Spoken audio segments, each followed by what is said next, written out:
Two dead bodies lie upon the ground at your feet. One man's face is smashed in from Ian's bloody and bruised fists. The other has a hole in her chest, shot dead by the sheriff.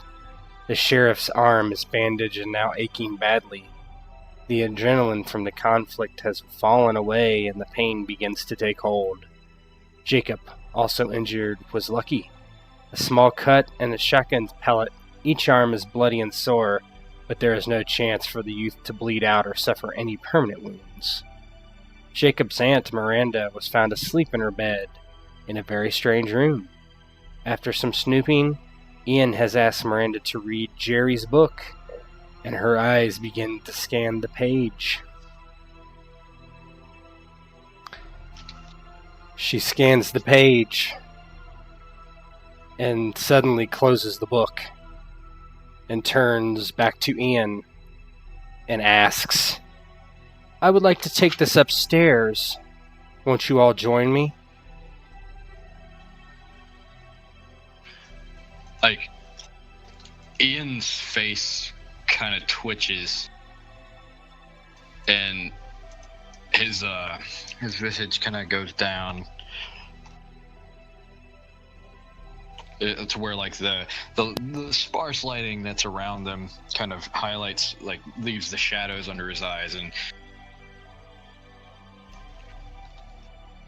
that's not what I told you to do. Jack is a little distracted with the arm. The ibuprofen and Miranda's medicine cabinet really didn't do much for the katana wound. So he's kind of nursing his arm, only half listening to this conversation, but when she mentions taking the book, he perks up.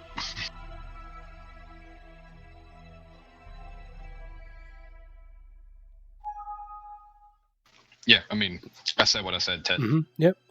So she looks back at you and she says, "You asked me to read, right?" Yes, read it aloud. And she's like, "Come with me." And she doesn't wait for an answer. She turns and starts walking towards the stairs. Ian is probably going to like reach out and like grab her. And grab the book back. You grab her arm, she stops, turns and looks at you, and she says, "If you want me to try to read this, I need to apply something to the page."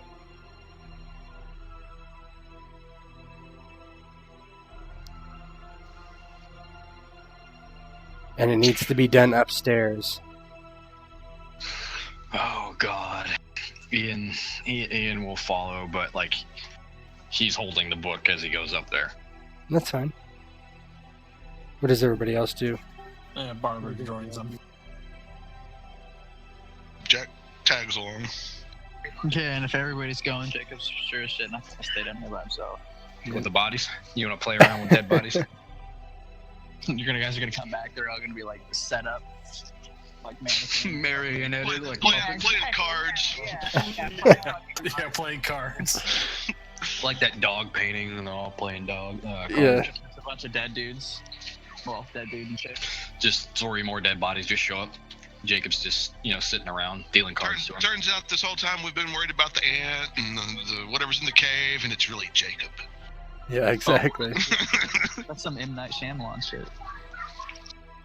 So you head up the stairs, and as you walk up, they creak ever so slightly. She reaches her room and leads you into her room, and you all walk in. She heads over to the mirror, takes a knee, and carefully picks up a single shard of glass, and then immediately walks across the room and sits down in the couch and waves you forward. She's like, "Bring me the book if you want me to try to see what's on the page." First of all, what the fuck is going on here? You're just calmly taking us upstairs after some people just tried to break into your house and kill you? She's like, They didn't try and kill me. yeah. She says, trust me, I'm far from calm. You've asked me to do a thing, and I will do it. Yeah, Ian will just hand her the book and just like... Alright. Yeah, Does Jacob not checks look his happy. rifle. I mean, we also are we all carrying around our weapons and shit? Yeah, that's fine. Ian would have asked you keep your fucking rifle on you, ma'am. Like, Yeah, no. As he hands her the book, Jacob literally checks to make sure there's plenty of rounds, and he's only fired once, so there clearly is. But Mm-hmm. Yeah, it's fine. So she sits down and crosses her legs, and she puts the book on top of her knee, and she opens the jacket and puts the piece of glass over top of the page. She said her eyes scan the book for quite a while through the lens of the broken mirror, and she says, "There's nothing here." But you realize that something has changed. As she hands the book back to Ian, you realize the cover of the book is different. It now looks as though it is engraved in the leather is an image of what appears to be a fox. Like so. What? After a moment, she says something else. Wait, what? Inconceivable. And she touches her face, then turns and drops to the ground in a heap without another word.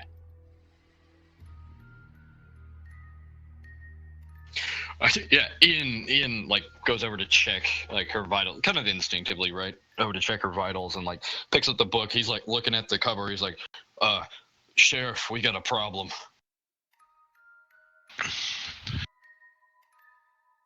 All right, Ian. Thing down on the...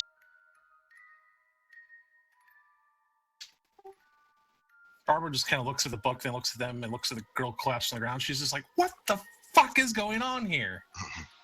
So we're trying to find out, little lady. Sheriff, She you got see a what I'm pulse, seeing, Ian? right? Does she have a pulse, Dave? I mean, Ted. Yes, she has a pulse. She's alive. Yeah, she's alive, but this is weird. This is beyond weird.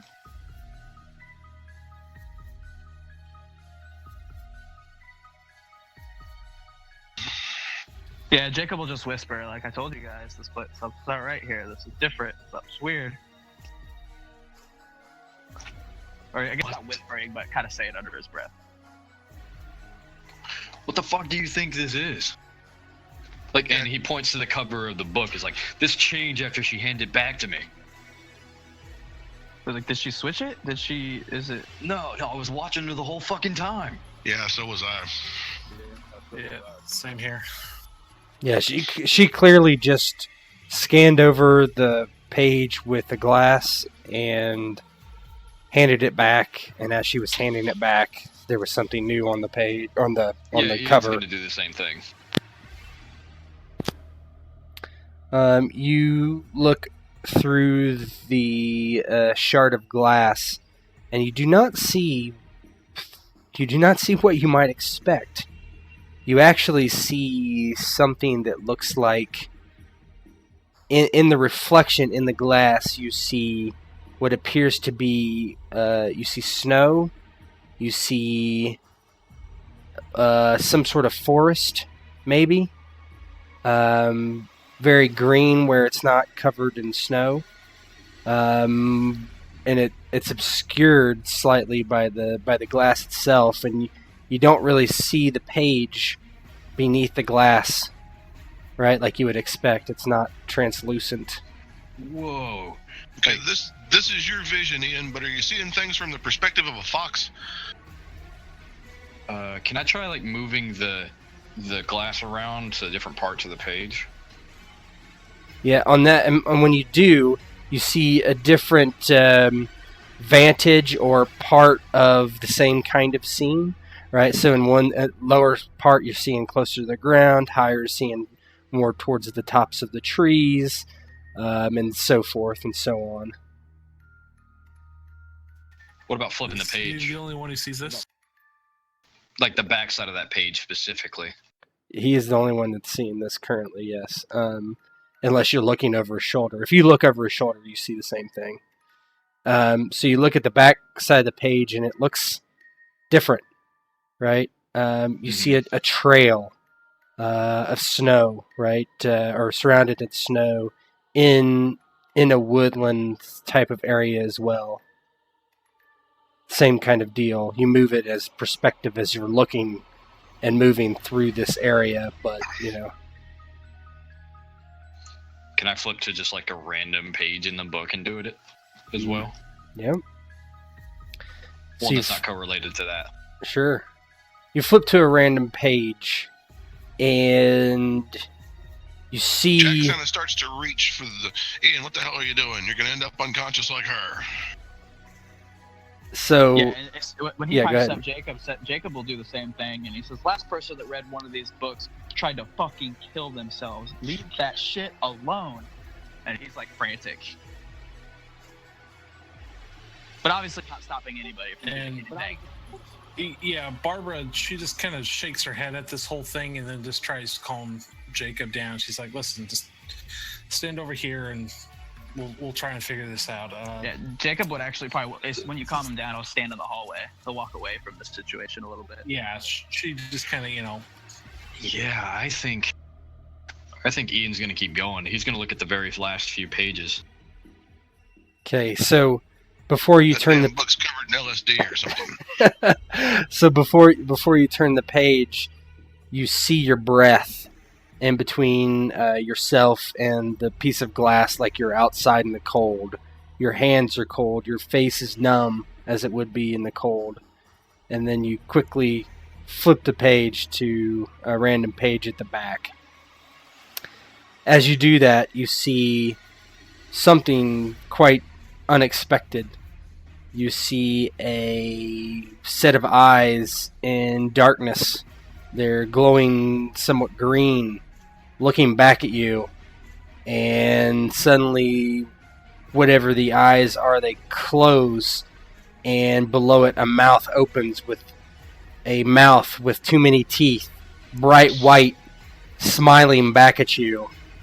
Ian chunks the book away from him at that. Like, it's like in his hand, and he's looking, and he's got like that glass, and it's like one of those things where you put it over it and you see it, and you like draw back a little bit, but you're still watching because it's horror, right? And he like, when it starts to lunge at him, he just tosses the book into the corner, and it like slams up against the wall. Jack ducks the flying book. What the hell, man? Ian's like gasping over, like he maybe even trips over Miranda's like, down body, and he's like gasping for air. He's like, "What the fuck was that?" I would like you all to roll some sort of an awareness roll. So, something like, let's see, wit, and let's say wit's resolve. Do that, or let's do wit's composure. Nice. Is my roll gonna be harder? No.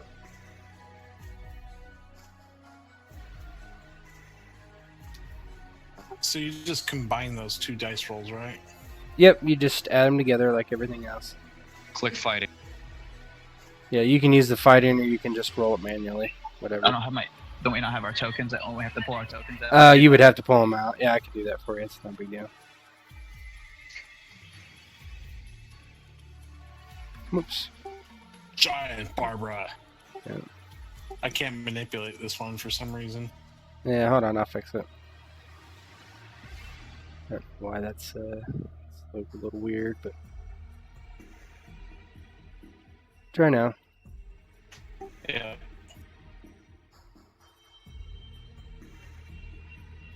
times. So stat dice it would be considered 2, right? No, just fill it out in different fields. Yep. So put whatever one dice field is and then put it in another. Yeah. Or you can combine them both together and put a 0 on the other one or whatever. It doesn't matter.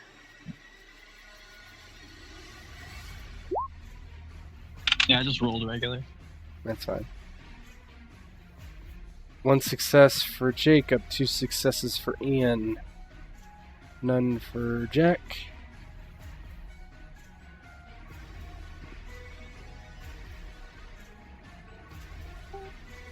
Did it not go through? Oh, it says there's an error with my formula. I'll just roll. What is it? I roll. If you What- just hit the token and actually put zeros in. Yeah, what's your wits and what's your composure? 2 and 2. Roll So 4 4. dice.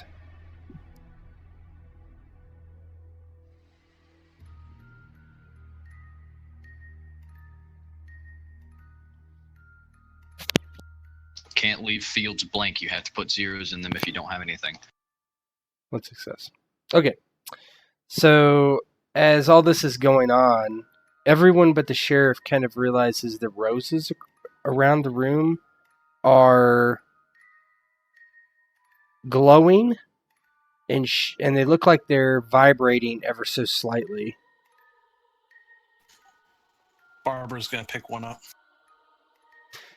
Barbara reaches down and grabs one of the roses. And as you contemplate what happened to Miranda on the ground unconscious, strange things begin to move about you. The glass in the mirror shimmers brighter, reflecting light strangely due to the mirror's broken state. The roses almost glow red in brilliance. There's nothing you can do to avert your eyes as you stare and stare and stare. When you blink, you realize something has changed. Where are you? You hear a loud instrument blaze from somewhere. Was that a trumpet? I still have this pain in my hand, by the way.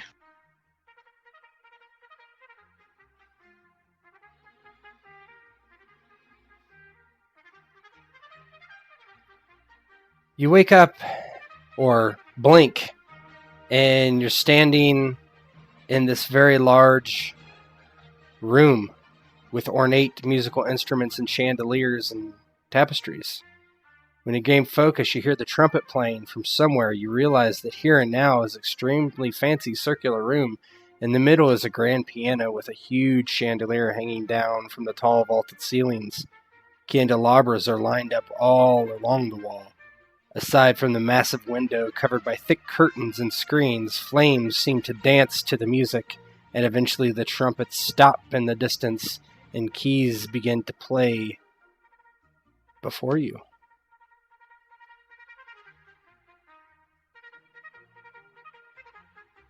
Did Miranda come with us? No, there's no sign of anything. Of the anything you brought with you is gone. So Jacob literally probably thinks he's in some, like, he passed out or something, and he's in some kind of like dream state or something, and he's just gonna walk over to the piano, like he's obviously scared, but he doesn't really know what's happening. Yeah, Does everybody Barbara else see looks over this to the shit? sheriff. Barbara just looks over to the sheriff. She's like, "There must have been LSD in the food or something. I'm seeing this. None of this makes sense." Jack kind of rubs his eyes. I think I've lost a lot of blood.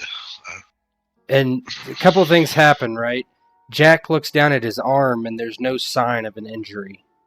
Jacob has no signs of any injuries. As he walks over to the piano, there's clearly no one sitting at the piano, but the keys are playing. Pushing down.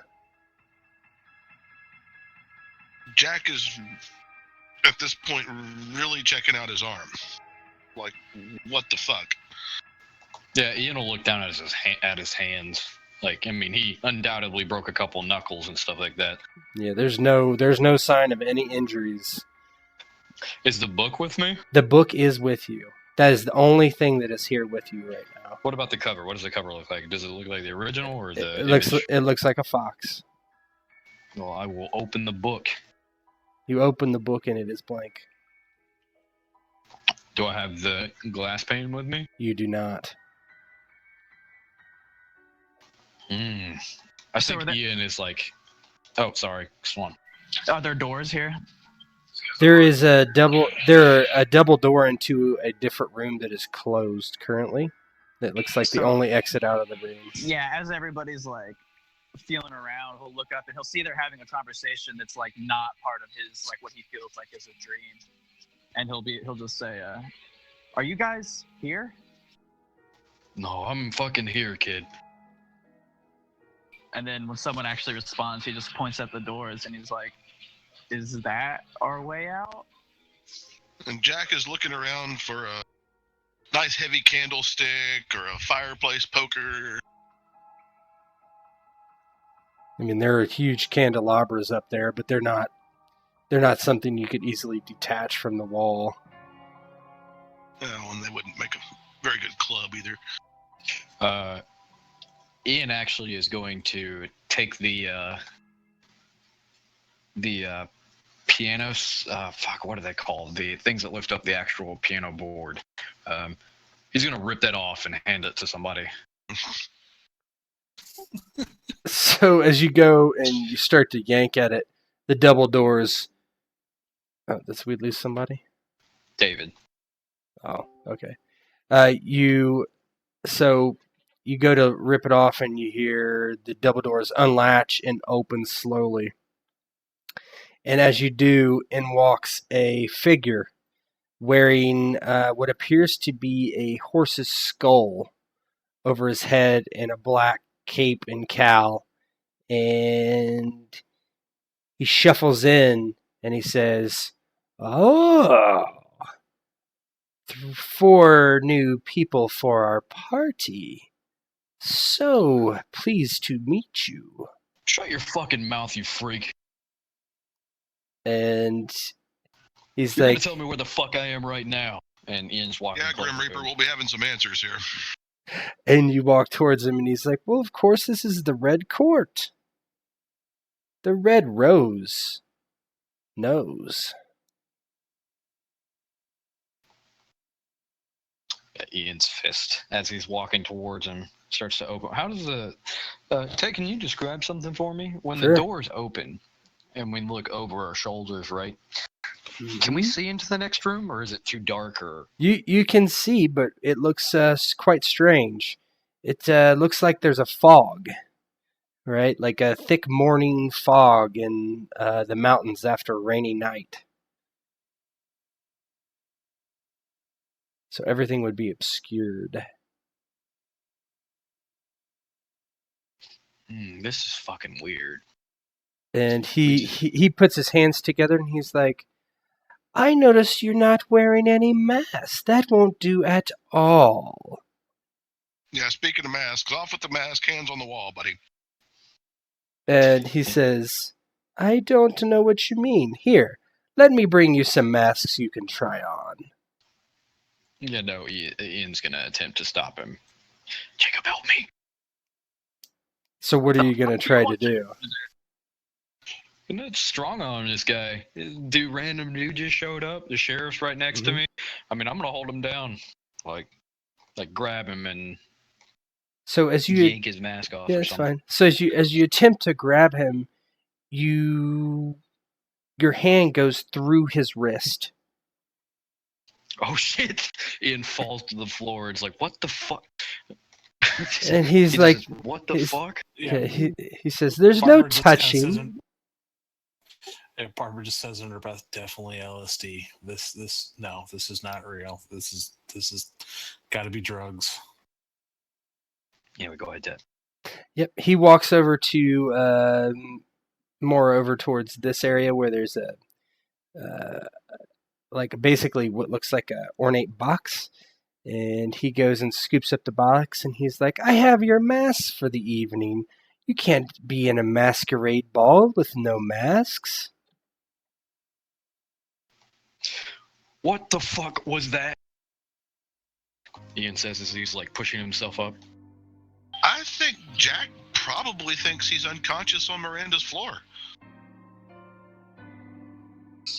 Jacob's gonna ask, like, he's never heard of people having masquerade balls, and he's never seen a room like this, and he's gonna be like, did we just fucking time travel? I don't know what's happening. And he's like, I don't know, he's not like losing his mind, but he's definitely like, everything's going, like, first he thought he was dreaming, then it's clearly not a dream, now he thinks he's time traveled.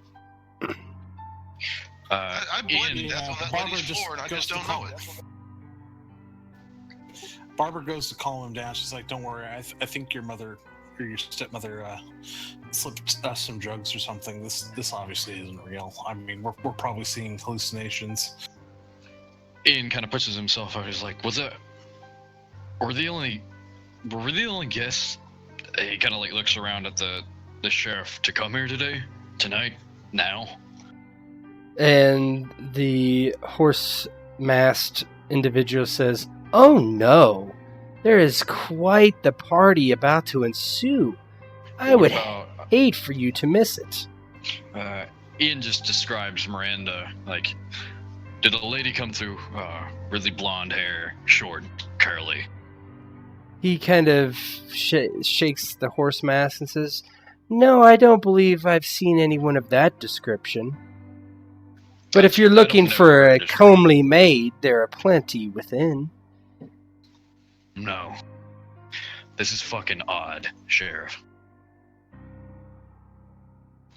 And all your talk about like it being odd or time travel or weird is completely unresponded to by the individual.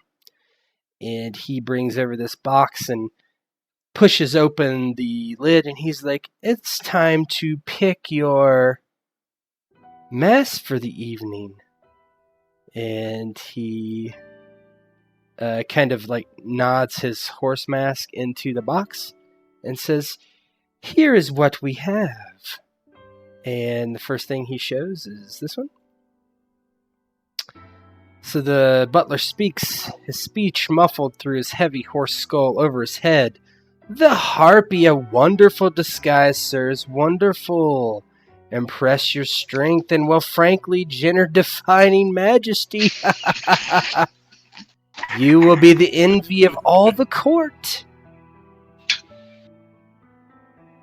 And then he shows the next one.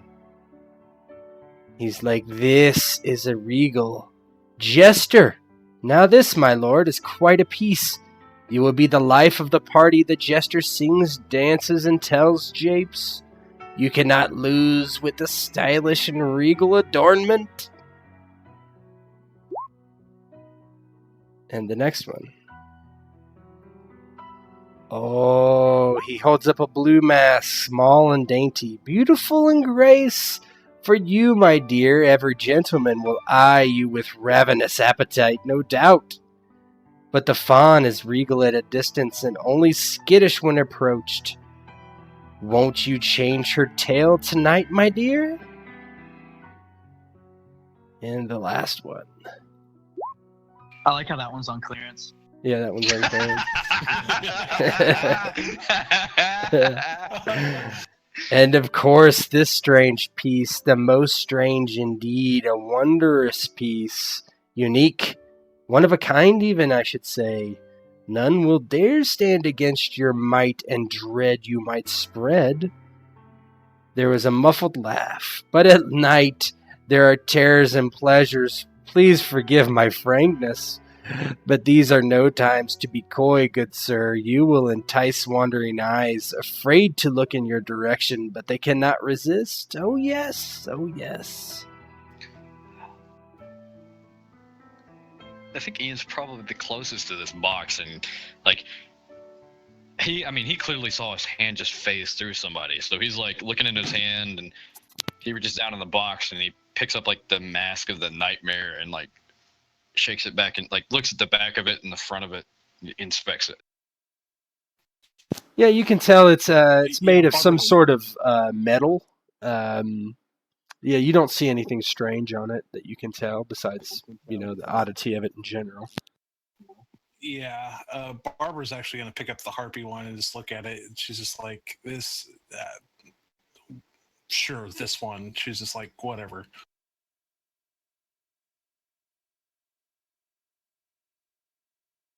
I think Jack's pretty convinced that he bled to death on Miranda's floor. Yeah, I'm pretty sure Ian thinks he's dead too, but The butler says, resigned herself to follow the drug dream. yeah, the butler says, and 2 more masks, the faun or the jester. He's like, which one of you are happy sort, and which one of you are demure? And he kind of, or the masked person kind of looks at the sheriff as he says that.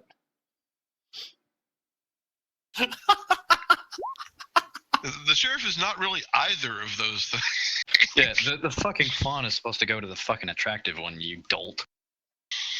It doesn't matter. No, she knew that, and she's like, oh, hell no, I'm not picking up that mask. It really doesn't matter. Yeah, so Jacob will walk forward and grab the jester. You're the pretty one, Bob. Actually, you know what?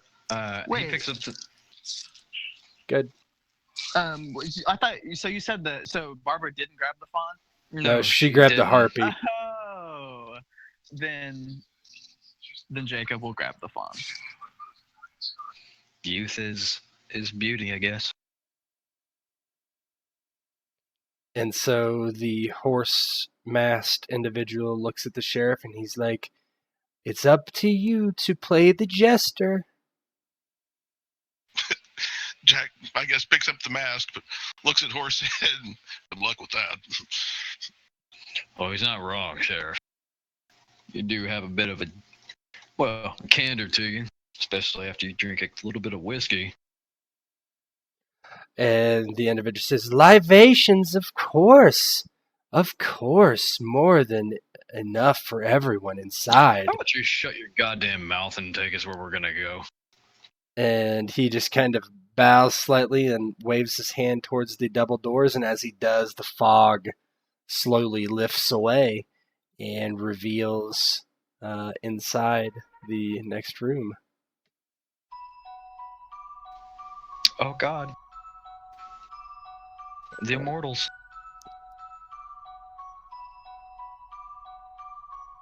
Inside the grand ballroom were dozens upon dozens of individuals, all wearing masks. As you enter, there is a long, synchronized dance just coming to a close.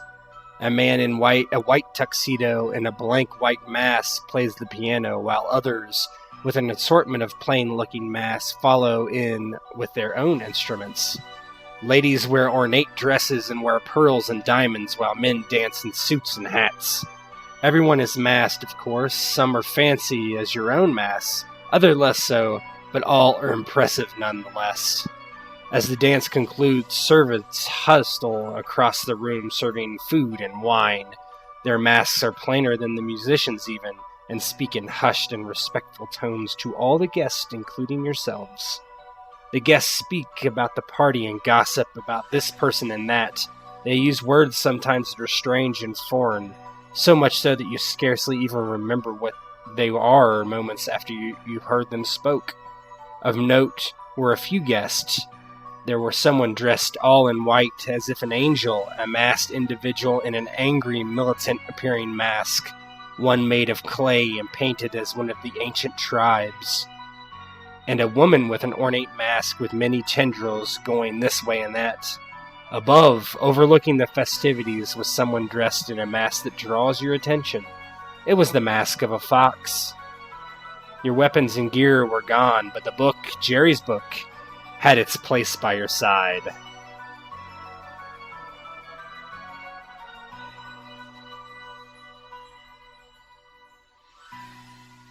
I'm convinced we're killing people right now in the real world.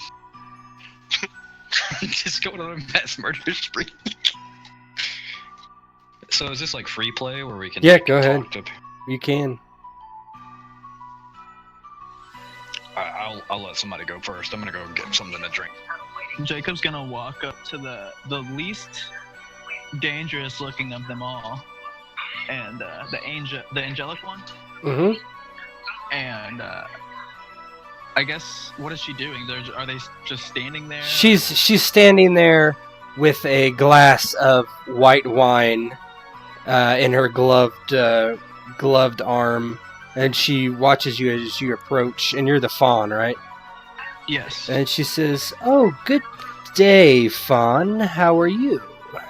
Are you having a pleasant ball?" He kind of chokes over the words as he starts. He still wasn't sure if people were gonna be able to see him. Like he's still kind of weirded out, and he kind of chokes it out, and he's like, "I'm not sure. What is this party?" "Oh, this is the most famous soiree of the Red Court has had this year. An anniversary party, of course." Whose anniversary? "Oh, that is Our Lady Fox anniversary, of course." Well, anniversary of what? One person usually doesn't have an anniversary by themselves, right? "Oh, it is her anniversary and her anniversary alone. We simply live under her guidance."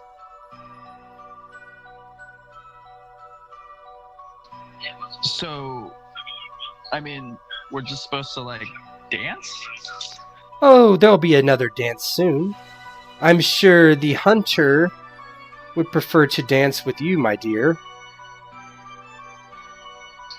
And he looks around the room, and I assume She kind of nods to that person. Yeah, exactly. And he says, why would they want to speak with me? "Oh, you are the fawn. You always speak to him. I wish you luck, my dear." He says, why would I need luck? And now he's less inquisitive and more why would I need luck? She's like, "We all need a little luck once in a while." And hoping that that's really what she meant by that, he'll walk away from her to the hunter. Okay. Anybody else want to do anything before he does that? Yeah, go ahead. No, I'm good. I prefer to go last in this situation. Barbara's gonna talk to the chick on the far right, the one with the weird ornate mask. Yep. You took the harpy, is that correct? Yes. Okay. So you walk to hold on one second, let me make sure I have this correct.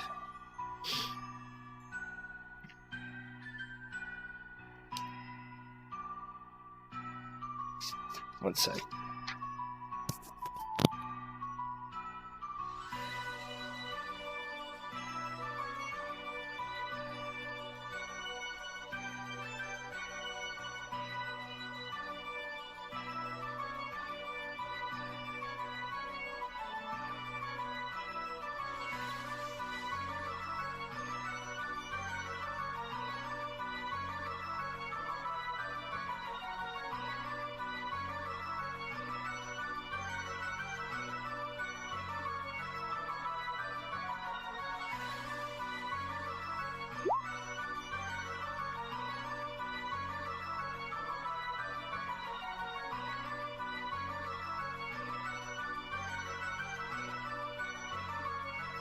Hold on, guys, one second.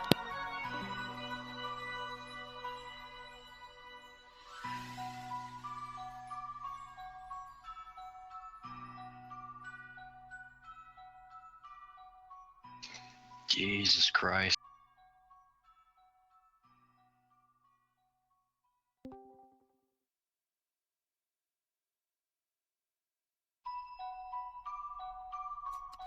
Yeah, this definitely has a fey kind of feel to it.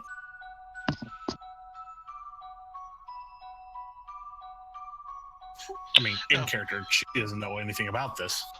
Well, clearly, either Barbara's right and we've been given some massive dose of hallucination, or I've bled out on the floor. I'm not sure which. Or a combination of both. Right, those aren't mutually exclusive. Okay. Alright, so you walk over to the lady in the tendrilled mask, and as you come by, she kind of turns her fan in front of her face, And she's like, you're here already. She's like, well, howdy damn to you too. And she's like, I thought you would be later. You always are late. She just kind of cocks her head at her and is like, who are you? Oh, your love, your hate. It is always the same, is it not?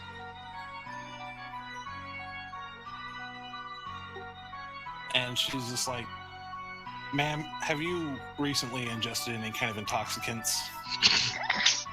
And she's like, you are so intoxicating to me. You do not need to play coy. She's like, whoa, I don't swing that way. And she's like, your sword swings strong and fierce and accurate. I know. And she just starts backing up towards the sheriff. She's like, sheriff, I think I'm gonna stay near you. This one is, I think she's hitting on me. Yeah, come on, Barb. Let's get Ian and the kid. Find a phone or a door. Is the sheriff going to talk to anybody? No, the sheriff is about to go looking for a phone or a door. Yeah, that could be how you speak to somebody, looking for a phone. Like, Well, I was gonna try and get to that, but this woman went, gun for bear and started hitting on me. So it's like, no. so yeah, Ian is actually not with you guys at all. His actions have been posted thus far in chat there, Ted. Okay. I need to take like a 5-minute break. You want to stop the recording and then Yep. pick it up? Yep, I do. Wait, what's going on? Ted's taking a 5-minute break. I gotta fix That something. means Okay, cool. Did you break it? Alright.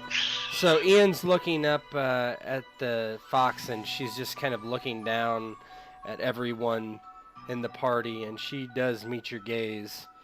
But it doesn't stay there for long, and she looks off to another person.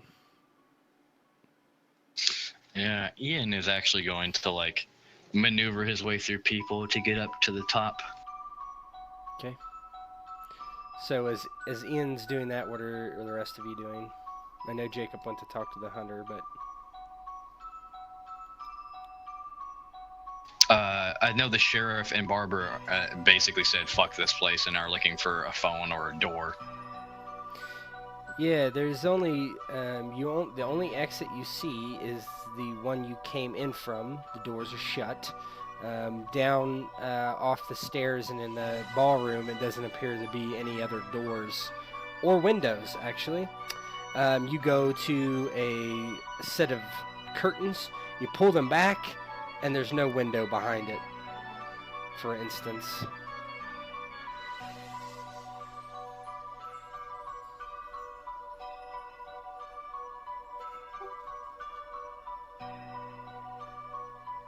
Anybody got anything they want to do before I move on to people who are said stuff?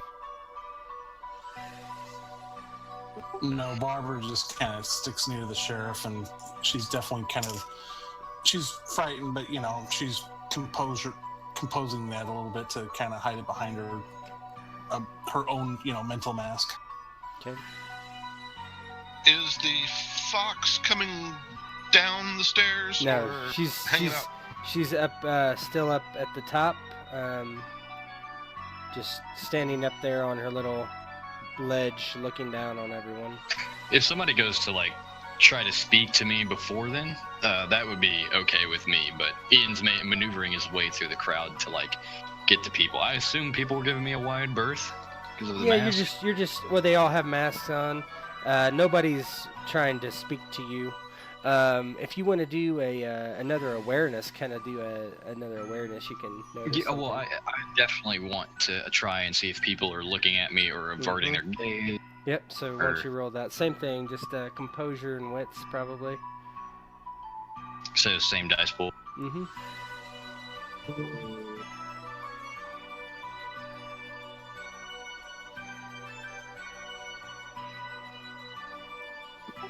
Gotta say, this music is fucking awesome, Ted. This is 93 or 94. You're in early 95, basically January of 1995. So you notice Barbara as is the sheriff. She's like, I could have sworn I've seen this in Interview with a Vampire. So as Ian is kind of walking up the stairs, he notices the masked individual that was talking to Jacob earlier is kind of gives him her mask is turned in your direction. Yeah, Ian will look up at her, and his eyes are very angry looking underneath the mask. She doesn't approach you, but she looks away eventually. I will stop and move over to her on my way up the stairs. Okay. So we'll go ahead and do you first since Jacob already spoke to someone.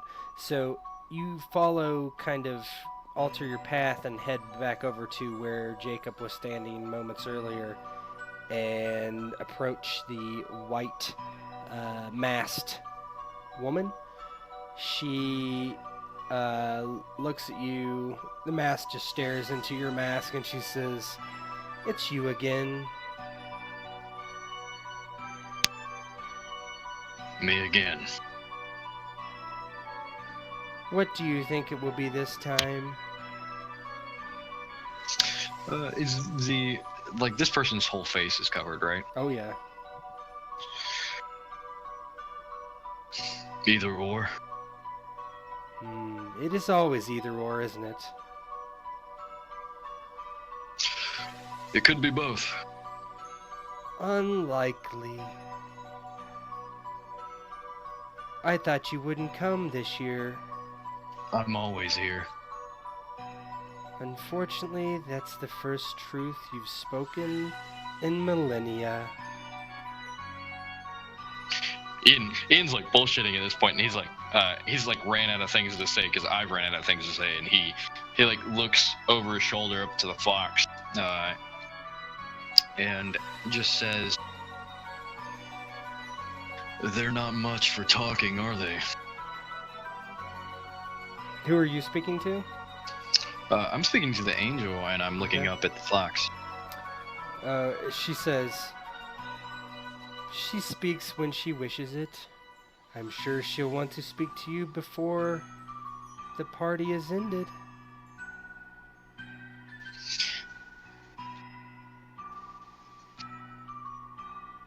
Well, where have you been? I've been where I've always been, watching you. Watching your madness, your craze. It is sad. I have wept for you again. It's useless. And Ian goes to turn. And she says, "We shall see how useless my tears are when the time comes." And on to the stairway. Okay, so Jacob, you head over to the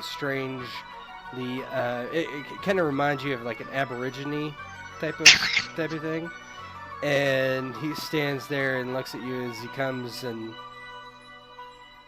there's a small slit where his mouth would be, and you see thick red lips and a tongue like lick them as you approach, and he just kind of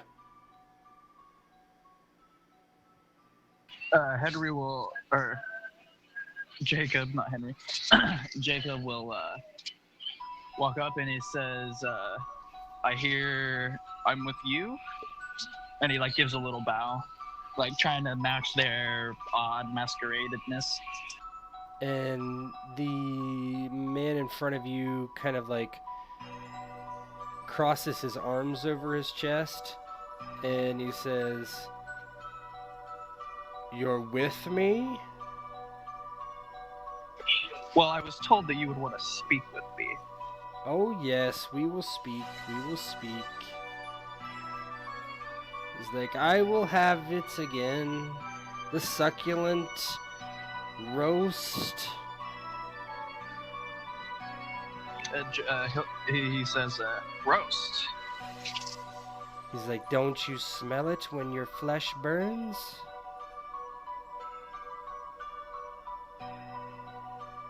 And with that, he'll just like, All right, I need to get out of here. well, I mean, he still isn't really sure what's going on, and he's not gonna like walk away immediately. He's just gonna like meet the guy's gaze and say, burning flesh. What do you mean burning flesh? I've never smelled burning flesh. And the masked individual.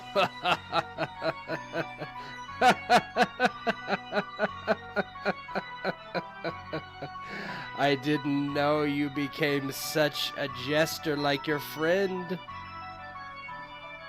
Yeah, then he'll turn and look at Barbara. I assume Barbara has the jester. Or who has the Sheriff does. the sheriff has the jester Sheriff. mask. And he'll just look towards that and look back and say, I don't understand why this is funny. He's legit confused, and he just kind of like begins to walk away himself as well towards the other two. And he just watches you leave. Probably licking his lips. And he'll relay that conversation to the Barbara and the sheriff. All right, Jacob, you stick close to.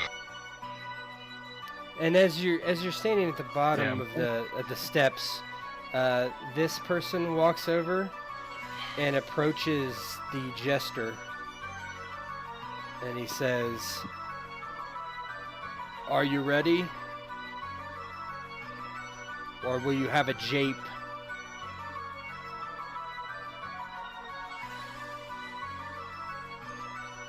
Jack kind of looks at him. Not feeling particularly japey. Ready for what? He's like, "Ready for the oldest art in the world."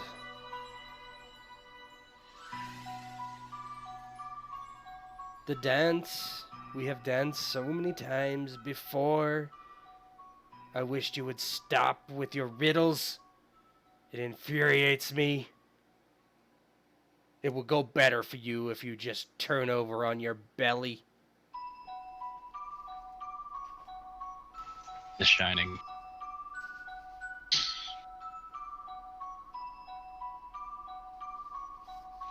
I think at that, Jack just looks at him, says, "All right, fella, time for you to push off." And he's like, "There will be time. See the fox, and so we can get the charade over with."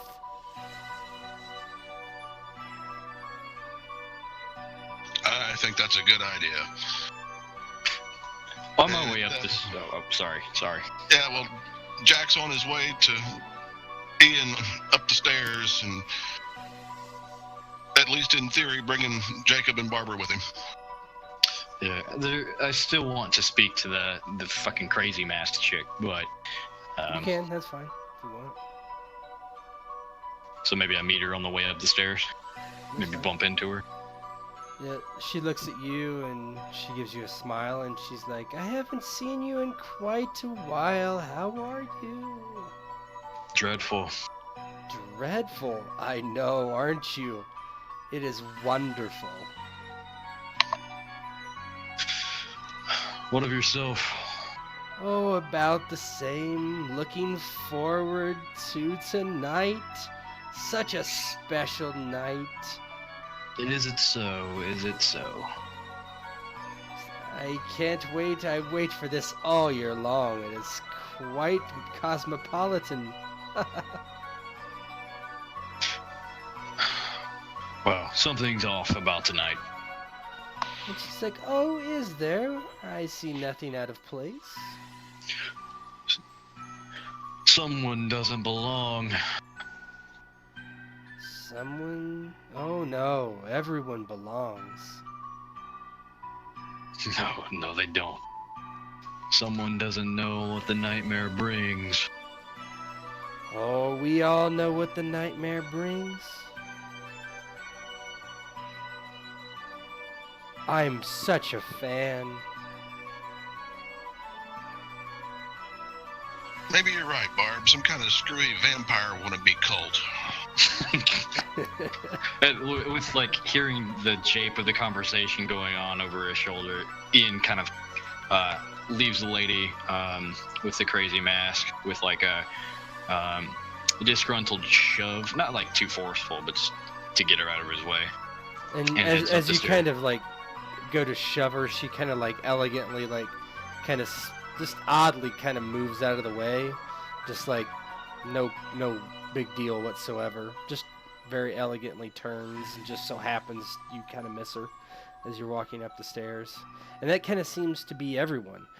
You kind of, if you're trying to, anytime you move like through a crowd, they just kind of, the way just kind of opens randomly in front of you.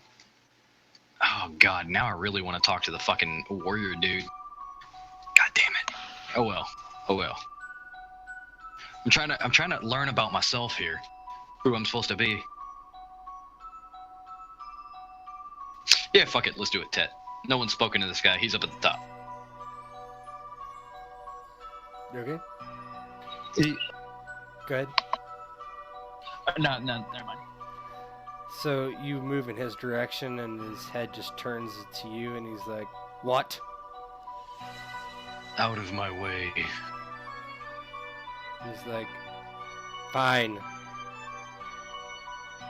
And he just kind of like stands there. Obedience suits you. And he's like, "Obedience serves a man."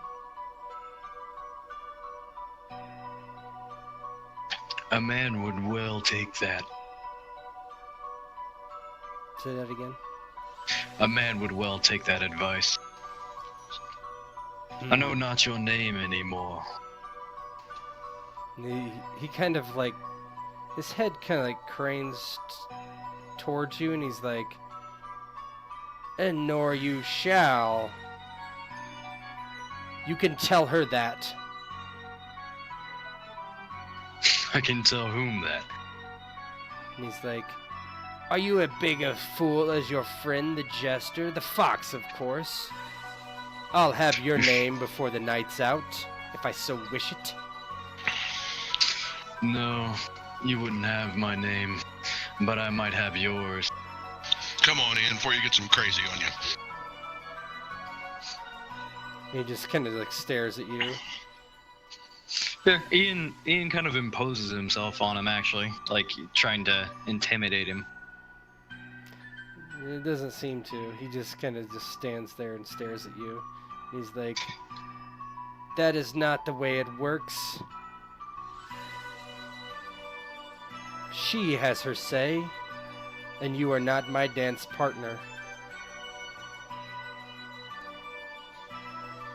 Yeah, Ian just spits on the ground in front of him and then walks up the stairs. Okay. Barbara just shakes her head. She's like, couldn't one of these be Tom Cruise? So you all heading to the top? Mm-hmm. Yeah. Right.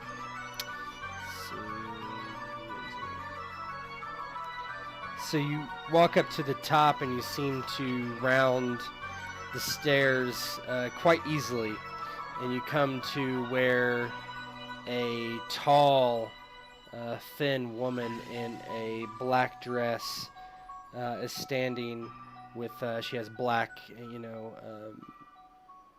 black gloves that reach her elbows, and she turns and she's like, "I'm glad you've come, my grandchild."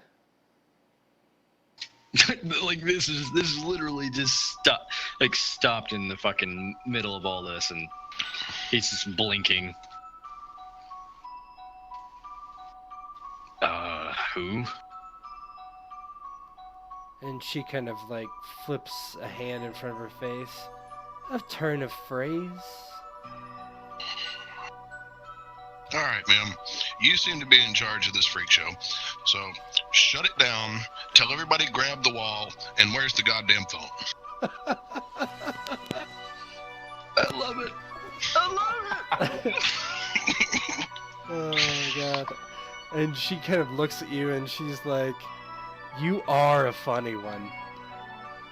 No one can deny that.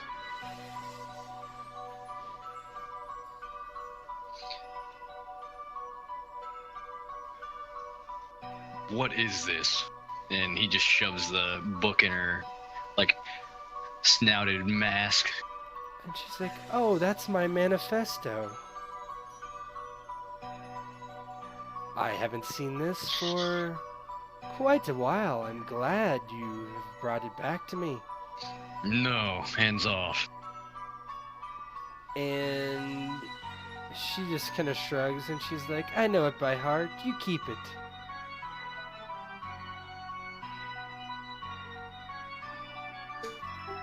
And Barbara just kind of looks at her, she's like, ma'am, can you recount the contents of this book, as the pages seem to be blank?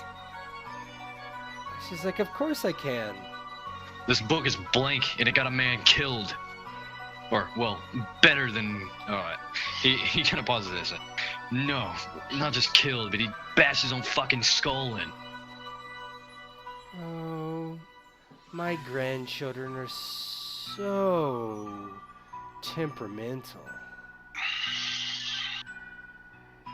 Not to mention all those fucking photos. Well, I must know who my grandchildren are when you have as many as I do. You forget their faces when you haven't seen them for a long time. She's like, it is almost the naming ceremony. I might not see you again for a while. I don't even know who the fuck you are. I'm your Speaking of grandmother. names, and she... Good.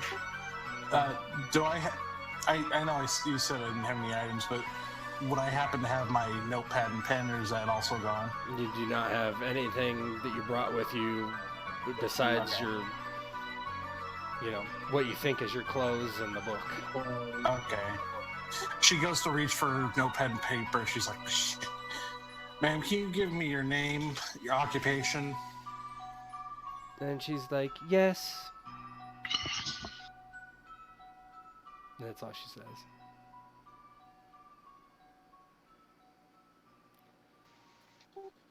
Would you mind telling me what those names are, please? Yes.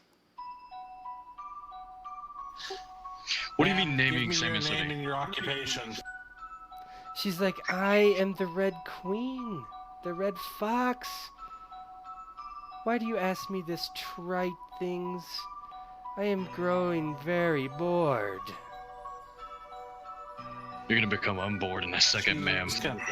And she's like, I am, you're right, because the naming ceremony is very soon and I much enjoy watching it.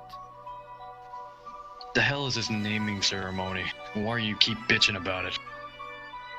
She's like, I like to know the names of my guests and they're all hidden. Perhaps you could help me with this.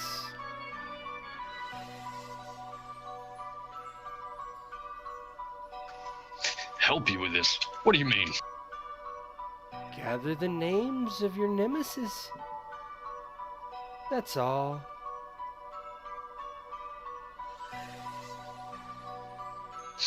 Bring them to me, tell me their names. I could give you something in trade. Do you want to read the book?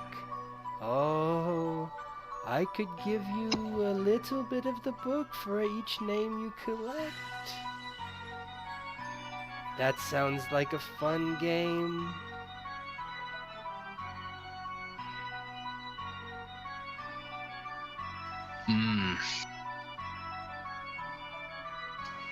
Ian looks down at the floor at the masked man. Says, that will be easy enough. And she says, Ian, you're buying into this crazy. Come on, let's get out of she here. says, and who do you think your nemesis is? Of course it is not he. It is the angel. You are the nightmare, the demon. Oh, it is a holy conflict between the two of you. No name can you get except hers, and no name she gets except yours. What do I have to do to get this bloody fucking name? Go and speak to her and tell her it is time, and you will see. Yeah, Ian is like going down the stairs, fists balled. He isn't paying attention to the sheriff. What do the rest of you do? You all heard this conversation. And Barbara just goes, "Sure. I literally have no symbol of my authority outside of this uniform. I don't know what to do right now. Nobody seems to be answering my questions." The fox reaches and puts her gloved hand across your cheek, and she says, "My dear, go ask the name. Go ask the name of the woman.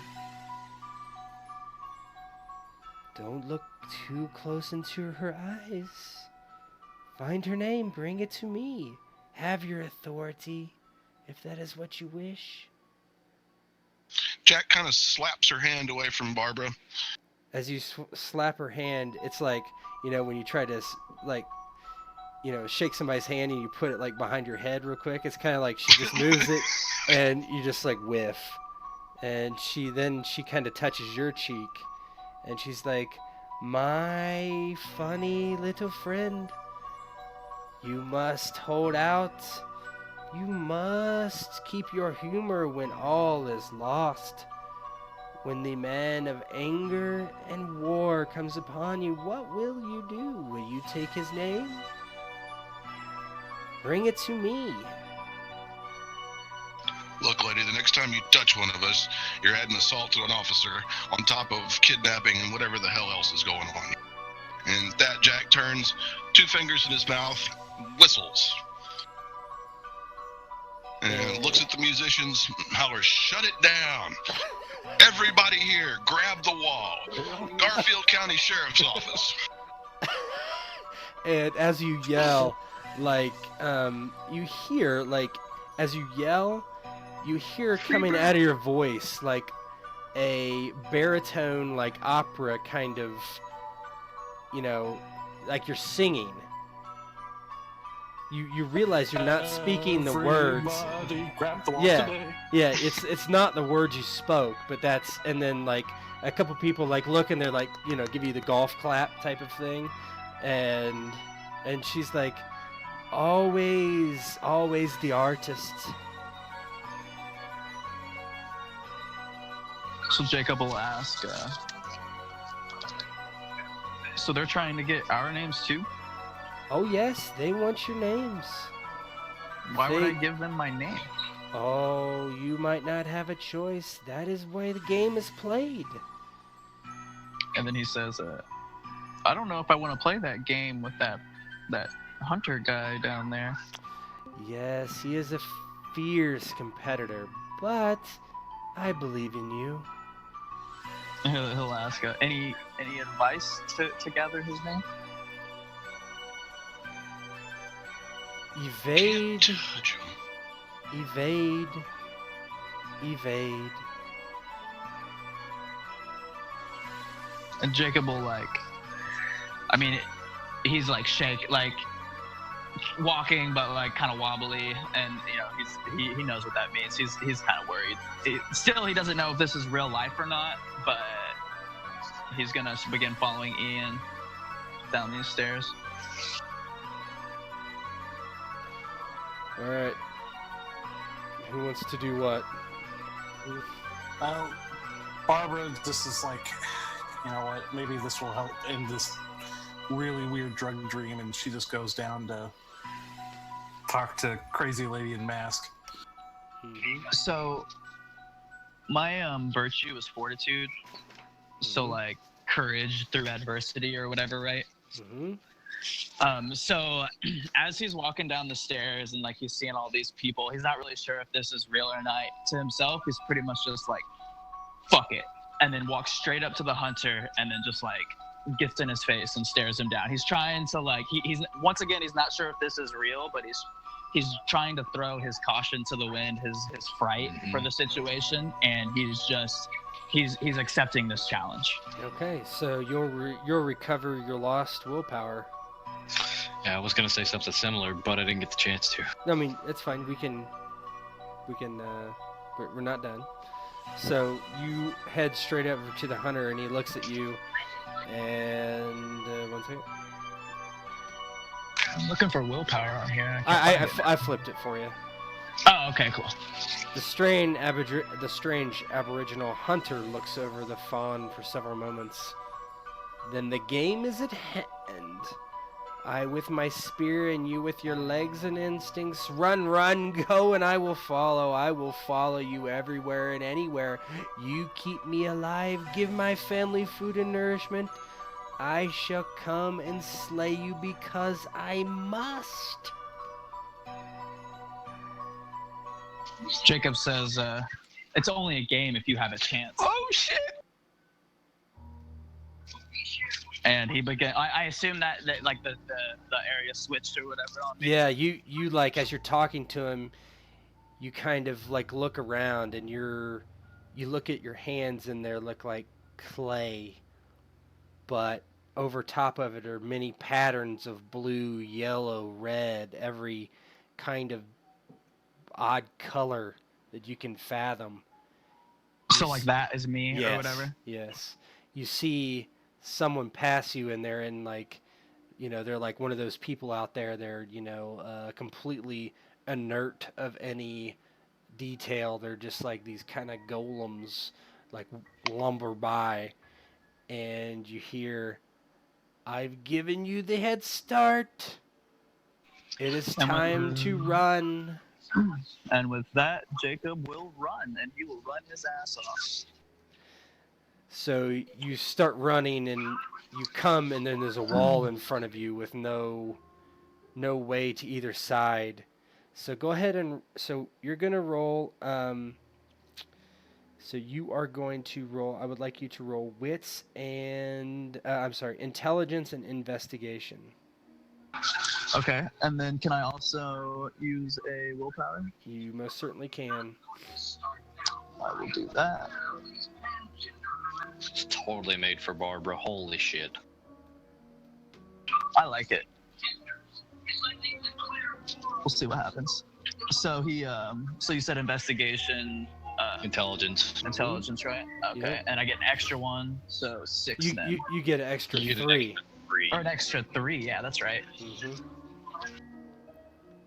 So 8. Yep.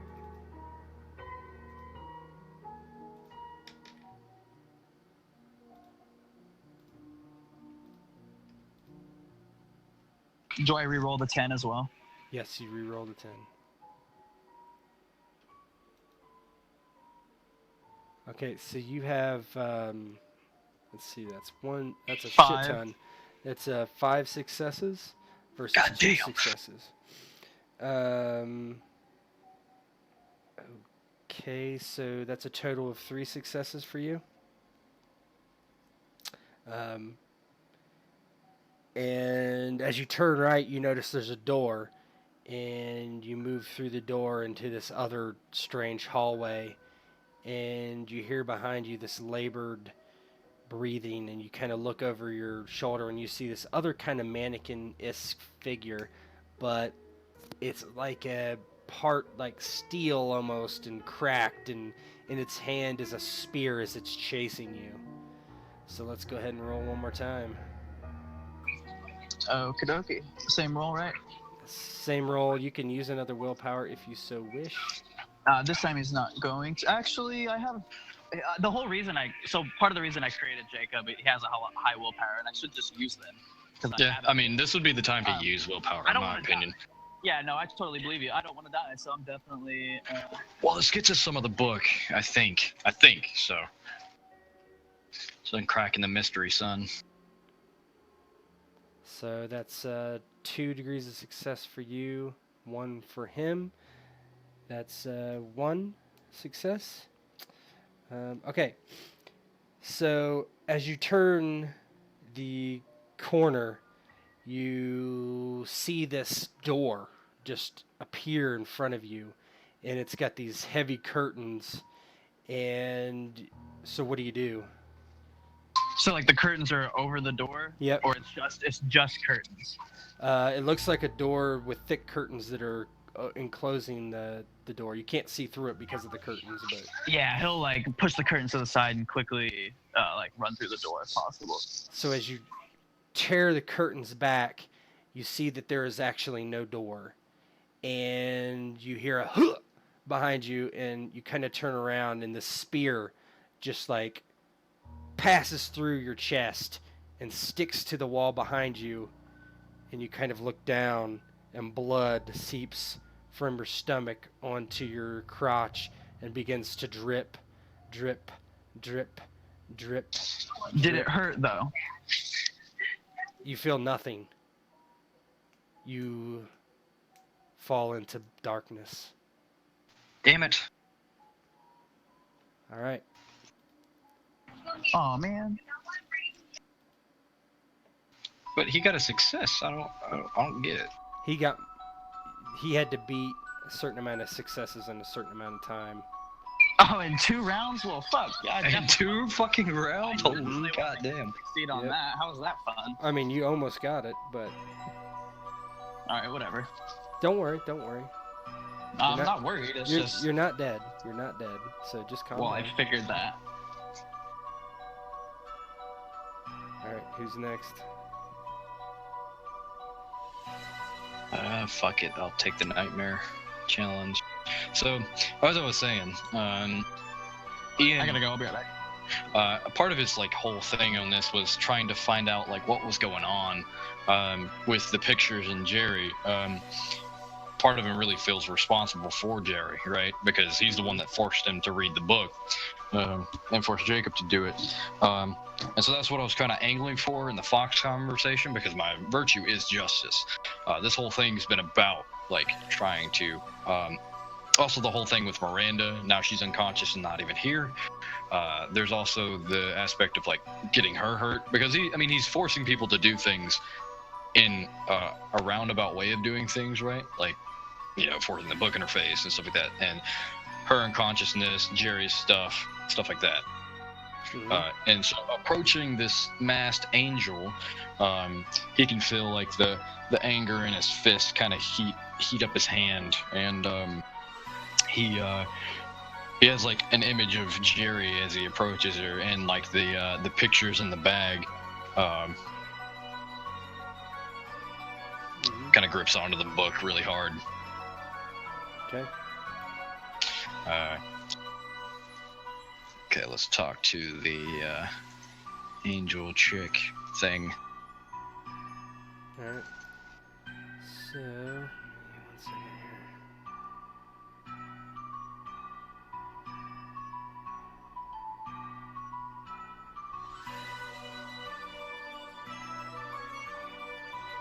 The angel looks disapprovingly at the nightmare. Why do you come back? Why do you insist? God will always conquer Satan. You know this. Why do you persist? Very well, I shall bring my sword against you once more if you must. Repeat. Be away from her, back to the other place where you belong, a place where all sin belongs. I cast you out.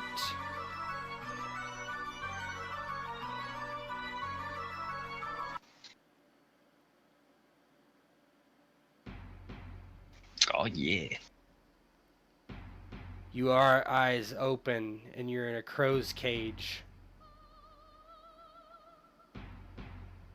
An angelic figure, pale of skin and white of eyes, walks around the cage as she looks at you. It is time to go, she says. And what's your response? I will have your name, wench. I will burn it into my skin and never forget it. And she says, I cast you out! And she raises her hand above her head, and there's like this glowing light that starts to penetrate your skin. So you go ahead and roll Resolve Composure. Oh, yeah.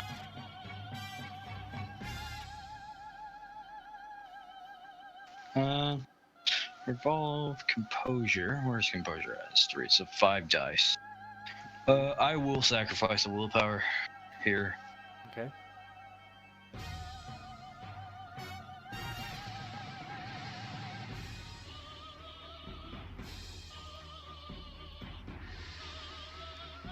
Just trying to see if I have any specialties that'll apply. I don't think I do.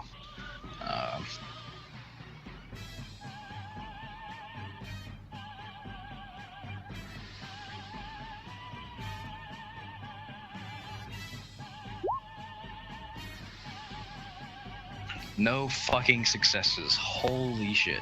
Oh, I didn't roll the other 3. Right.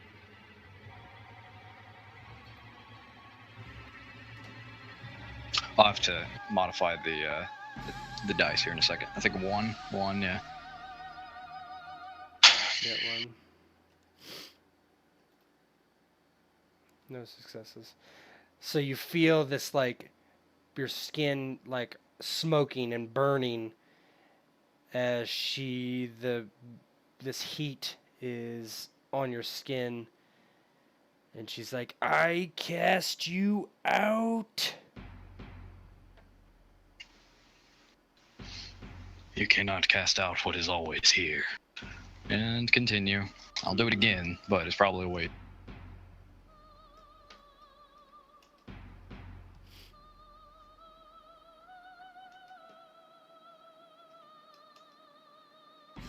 Fucking click my fucking. Oh, there it is.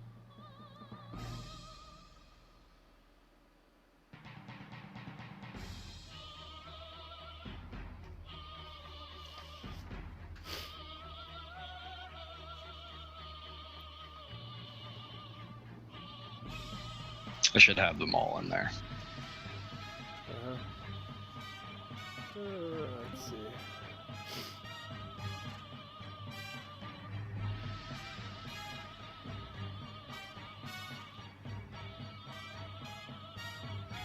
What'd I miss? Not much. Just Ian's thing, no. Okay. This is it real quick.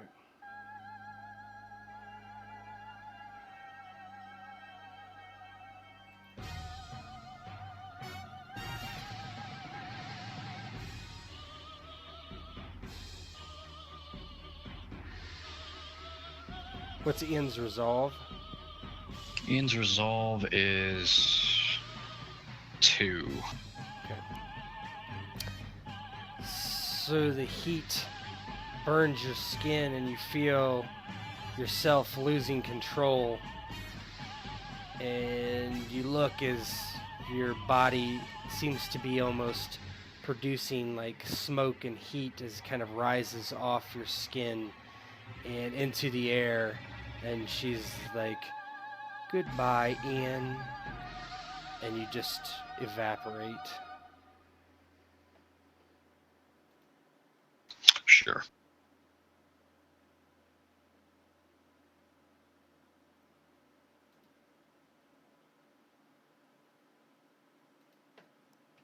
Who's next?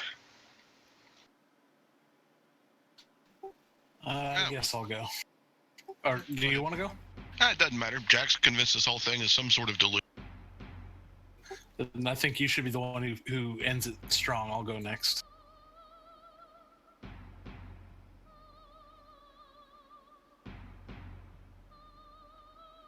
Okay. So you approach the mask. It has been long since you stared at me, longing, wanting. I have seen you from afar for many days. I desire your touch, your lips, your skin. She paces around you, eyeing you up and down. Just once more, one more dance. Barbara took the advice of the fox and kept her eyes specifically downcast, not looking at all at the eyes of the crazy woman. As Barbara walks into the room, she looks and she's holding a sword in her hand. She has on armor. She is a male. And you hear the words in the background, Perseus, Perseus, come to me, my Perseus. And you're in this cave with all these stone statues around you.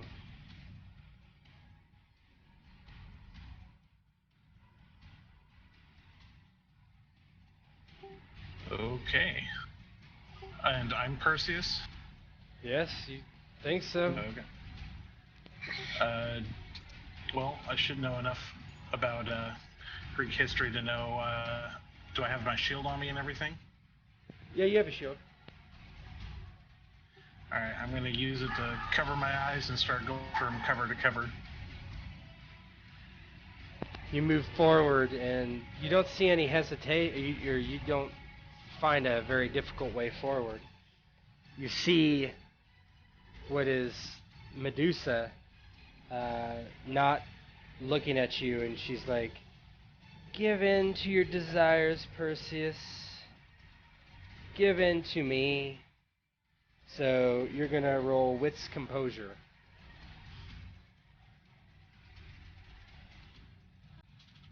Okay, I've got 2 in both, so I'll burn a will on this one as well.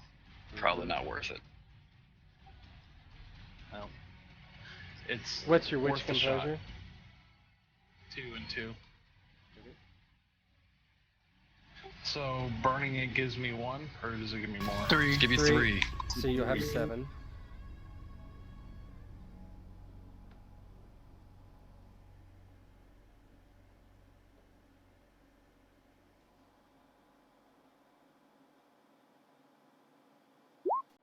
Ugh. What's your roll?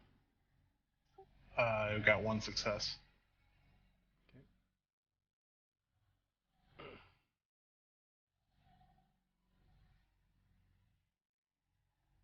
Okay. So you're able to move forward, and she kind of like moves her hips and turns slightly where you see the side of her breasts, and she's like, Perseus, Perseus, don't you long for me? Alright, and I'll just roll the standard this time around.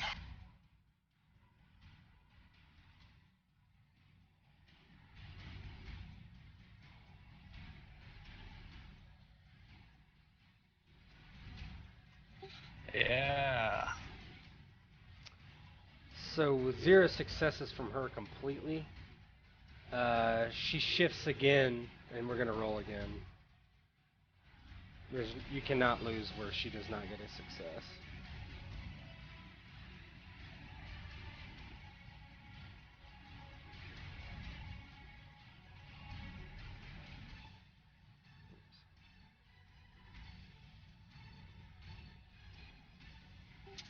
One success.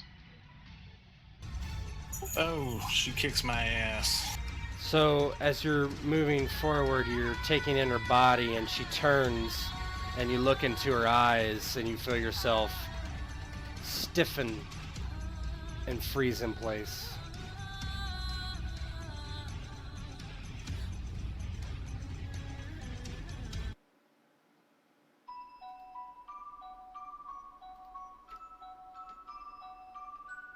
Sheriff? Okay, well, Jack is pretty well convinced that this is all some sort of delusion.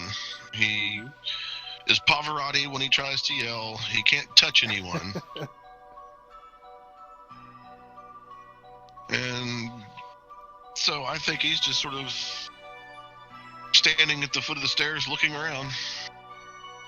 So as you do that, the warrior approaches you, and he's like, the naming is now. And he says, I shall lift my blade and defend. I will strike, I will parry, I will evade. My blade is steel. I shall not bend, it shall not break. The jester, you are sinister. Shall we name one another in blood? Come now, let us dance once again. This is why you've come, I remember. Alright.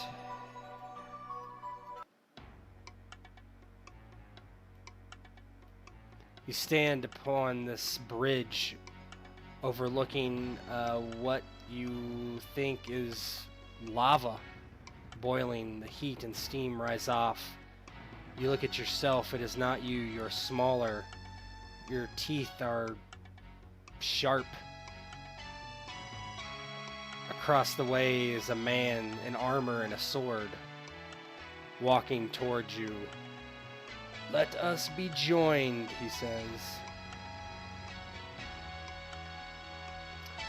So, roll your, basically your best fighting skill. It can be your gun, if so be it, if you want.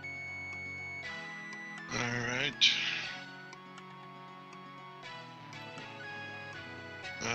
So yeah, that would be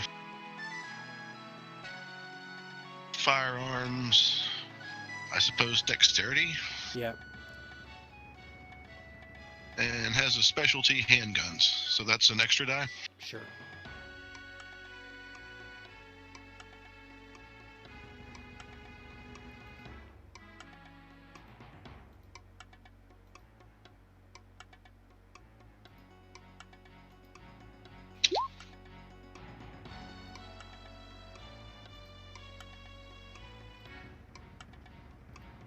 So there's 2. Okay. You re-roll one die for that 10.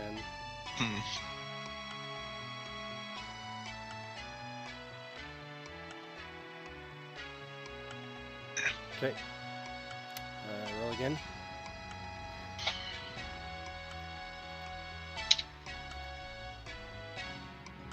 Re-roll that 10.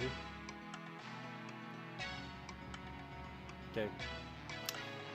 So you rush across the bridge to meet him, in your hand a small knife, and him a huge a huge sword. As you swing, he comes around and strikes you down, and helplessly you fall backwards into the lava. And then suddenly, your eyes all open, and you're standing around the fox once more. And she looks at you and she nods and she says, well done. You have given me names. You feel no pain, you feel no agony. It is like it was a dream. What do you say? Yeah, Jacob will just ask, what was that? It was the naming. A difficult task for newcomers to the court.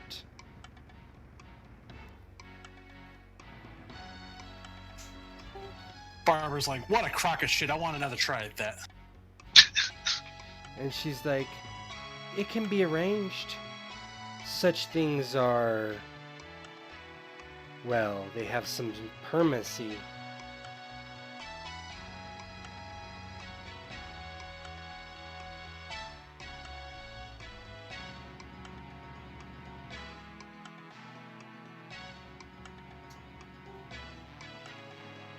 Ian, Sheriff? She just...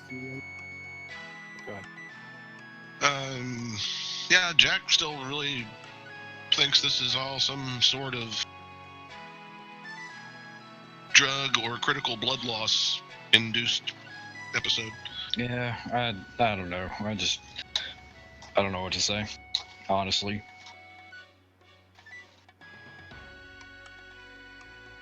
Okay. So she looks at Ian and she says, the book, a promise was given, a promise will be fulfilled. I never told you I'd give it to you. I must only touch it. We didn't win a single fucking time. I did not say that you must bring me their names. I said bring me names. You have given me names. Your own. Yeah, but what does that fucking entail? The names? She says, I am a collector of names. And that means what to me? And why does it avail to giving visible words to a page? She's like, it is beyond your understanding, I'm afraid. Fuck my understanding. I asked you a goddamn question.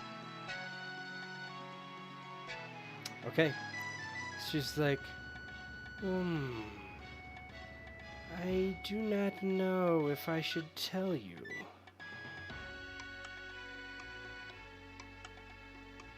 Such things, well, might not sit well for you. If you wish if she's like, if you wish me to tell you the truth, I shall.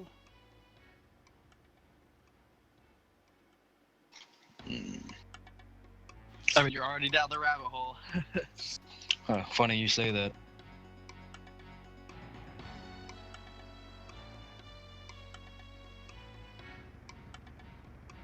Yeah, I want the truth. Okay. She's like, only for you I will tell. You have asked and you shall receive. And she says, it brings me strength, it brings me life. It gives me a connection to the Red Court, to your world. Your name will be placed in, well, there will be another of you, another walking the streets of your petty land. He will have a photograph taken. It will end up in someone's hand in time many years from now when you are dead and buried and the worms are eating your body. Oh yes. And that Ian will come and he will read the book. He will read the book. Not if I burn the motherfucker first. And she smiles and she says, I think that is unlikely. I think that is very unlikely. You are almost a permanent resident here. Soon you will join us and you will dance the dance yearly and you will take the name. You will become the angel. It is foreseen. And she said, do you care to read the book now?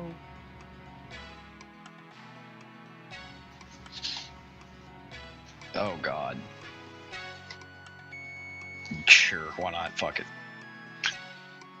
And she reaches her hand out to the book to touch it. Do you allow her to touch the book? Mm-hmm. So she traces her finger along the fox emblem. And you flip open, or do you flip open the book after she does that? Damn right. Okay. The first page says, and then they began on a winter's night, looking through the shard of glass to see where they might, looking through the shard of glass to see the other side. And then as you you're reading, it's like as you read one sentence, when you begin it, the words are actually not in a language you can understand, but as your eyes keep going across them, it looks like they're like flipping, like kind of rapidly into like forming words you can read. Can I stop at this point? Yeah, you can stop. Then I don't. If I'm still in control and able body of myself, then yes. Yeah, so you stop, and she says, there will be more when you get home. I feel that your time at the Red Court has concluded for the moment.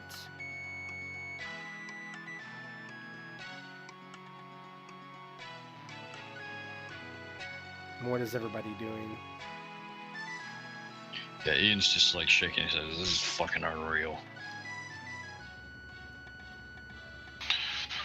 Well, and that's precisely what Jack is doing. Convinced that unreal. Barbara just shakes her head. She's like, "Lady, I don't know what you took from me, but I want another bout against Snake Tits, and I'm gonna win this next time. I swear." And she smiles and she says, "Oops, sorry, I didn't mean to flip it there." She says, "Perhaps in the future. Perhaps in the future. But for now, be gone from my court."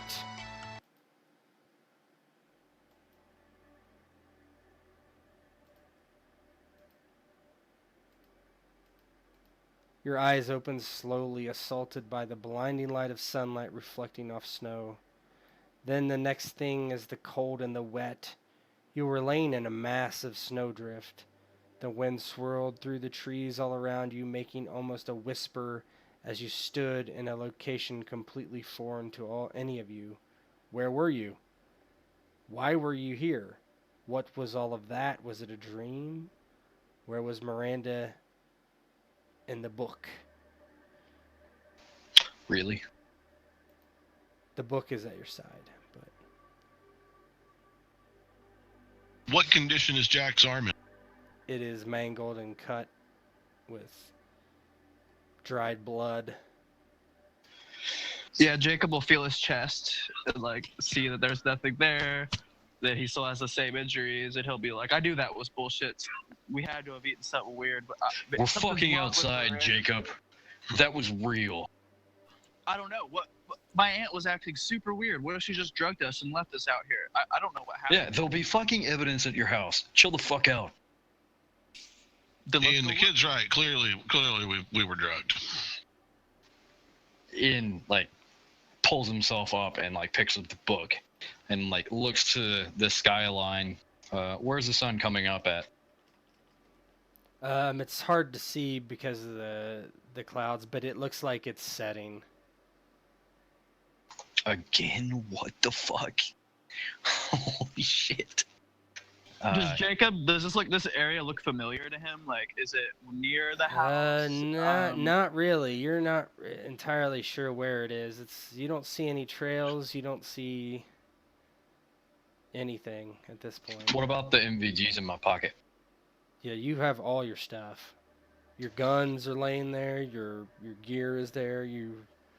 Any gear you had on your person or near your person is with you. So I have that shotgun that I picked up. And, oddly enough, you have your stupid fucking katana that you looted off a dead body. If somebody stole a katana, they have it. Actually, for the sheriff only, will you roll a let's see.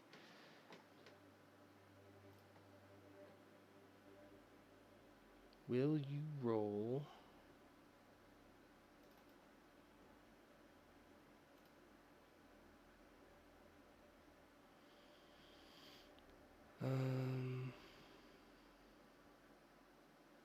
Let's do wits investigation. Okay.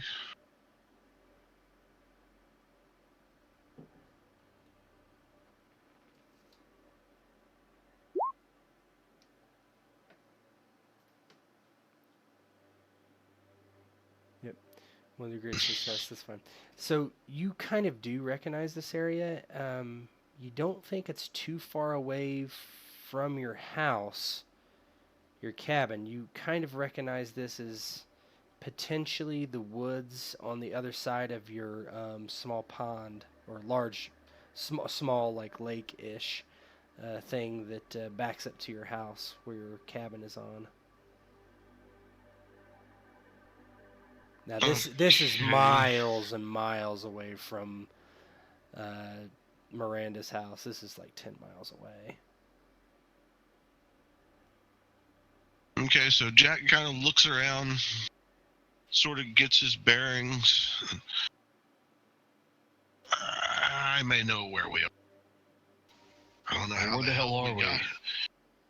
Well, Ian, I think we're on the far side of the lake from my house. Question is how the hell we got here. What the actual fuck? What the actual fuck? And Ian just starts trudging back to your house. I assume he's been there at least once. Not from this way though, but he can guide you. It's not a problem. Let's just wait and see if Dalton can get back online here in a second. We can pause for a minute. Yeah.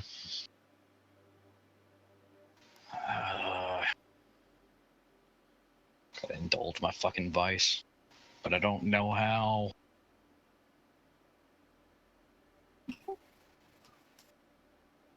So do we feel like we've been outside for hours and hours, or do we feel like we just freshly stepped outside? You're not like hypothermic, no. I mean, you're cold, no doubt, but it's hard to tell. I mean, it's you from quite an easy. It's clear that you're not like been dumped in the snow and you've been laying there for hours, right? That's clear. You would be in terrible shape. Terrible shape. Yeah, I was just making sure. Yeah. Are you back, Jacob? No, man, that's David coming in and out. No, okay. Is he on the Discord? No, he's gone. Yes. No, I was talking about Jacob. Oh. Swamp. Yeah, it says phone died out of voice for a moment. Yeah, I know. I was just. Didn't know if he's coming. Oh, God, man. There isn't a really good way to invest in wrath or do vices for wrath. Not yet, anyway.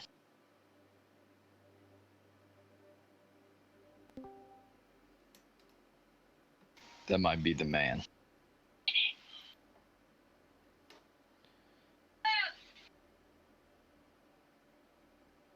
You back? Ginger Jacob. He's here. I don't know if he's speaking. Yeah, I'm back now. Cool. The only thing I have is just Chris asked if how did they seem like you guys have been out in the cold for a long time, and I said no. Okay, cool. So you're gonna follow the sheriff towards his house? Yeah. Yeah, Alright. if he knows the bearings where we are and whatnot, then that's who Jacob would follow. Yeah, the sheriff. I don't know if you missed that, but he said he. Yeah, thought this yeah, was the he's like a woods couple by his house. miles. Yeah. Okay. All right, so you start trudging through the snow, and it's normal. You come to the backside of the pond, and you see in the distance a figure out on the lake, frozen lake, near the sheriff's ice shack. It's a pretty far distance right now. You can't quite catch who it is. I mean, Jacob has a fucking hunting scope. Yeah, he has a long range scope on his rifle. Okay. You gonna look to see who that is? Yeah, definitely. So he looks through the scope to identify this person. So you look through the scope and you see a man that's pretty bundled up, right? And he's got his face basically covered.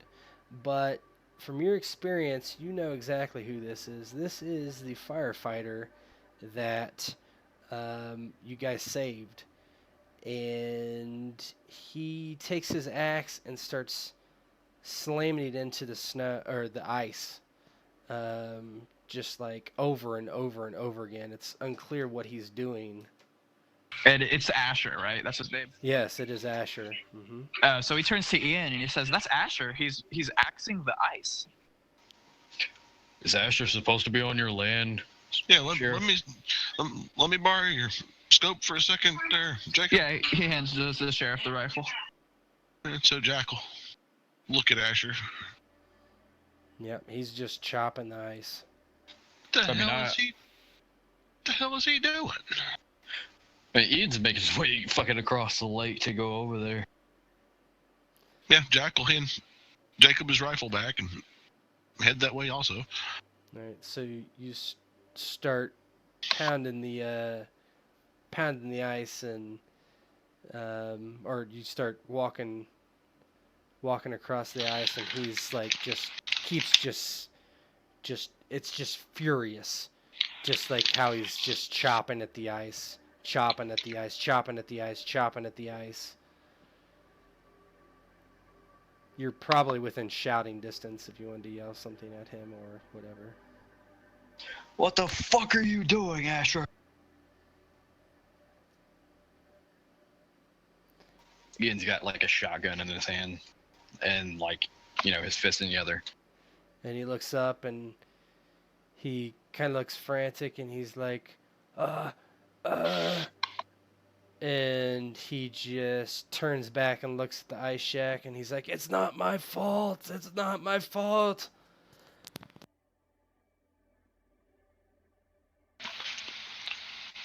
The hell are you talking about, man? And at that, he just says, it's not my fault. I'm sorry. And he just starts hacking at the ice again. And at that, Is there go ahead. Is there anything else we see? Like just he looked at the shack and then that's it. He just kind of went back to what he was doing. Yeah, he just looked back at the shack, and then you see behind him there's another figure.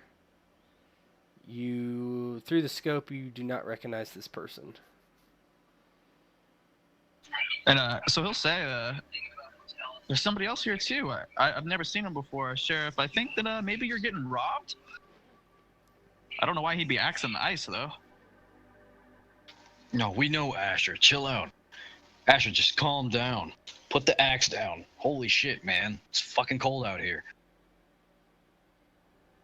And Yeah, we're still at shouting distance, right? yeah, you're closing, Yeah. right? You're walking across Right. probably across the lake, right? He's just axing the shit out of it, and finally, you see him push his boot through the ice and dislodge a bunch of it, and he just keeps axing at the yes, you can. He keeps axing at the lake to clear out more space. Yes, David.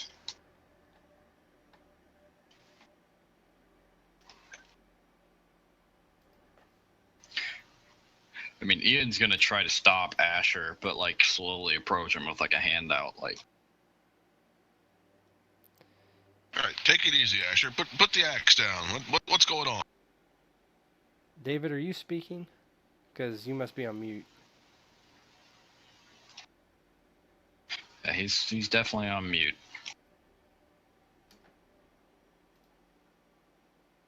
Yes.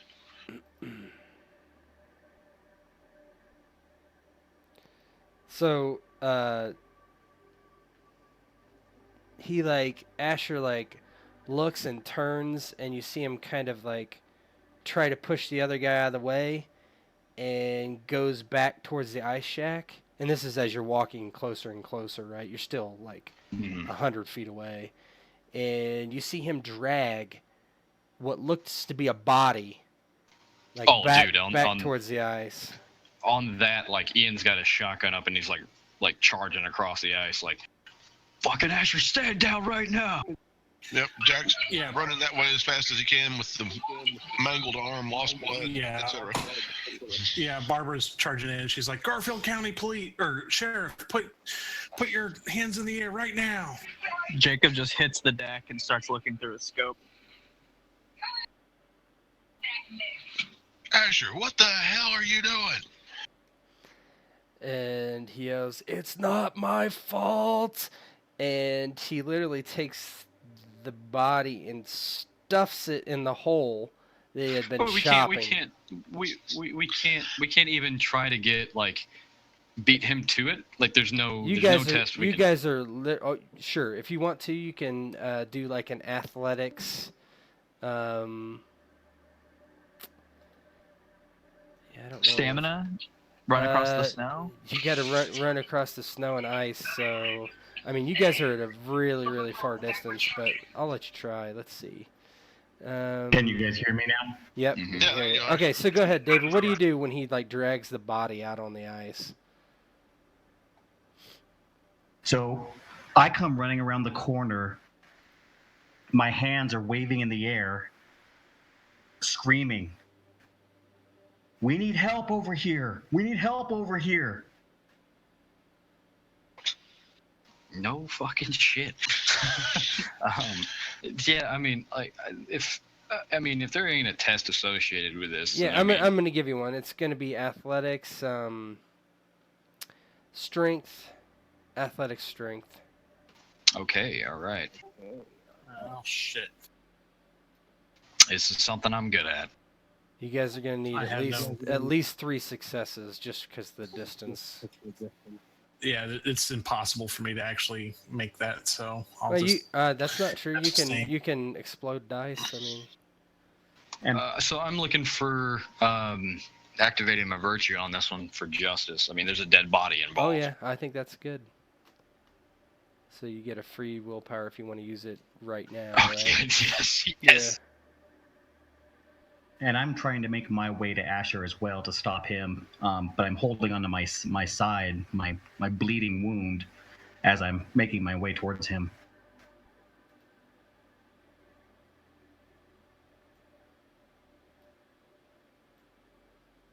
Yeah, Jack's nope. injuries are a bit much. He's having a hard time. Actually, no. I get a specialty die. Hold on. Yeah, no. You might want to change the music. Yep.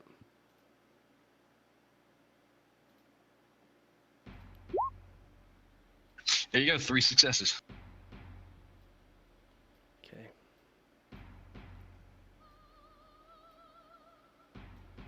Giant Barbara. Mm-hmm. Too I many want me some nachos. Amazon. Too many nachos.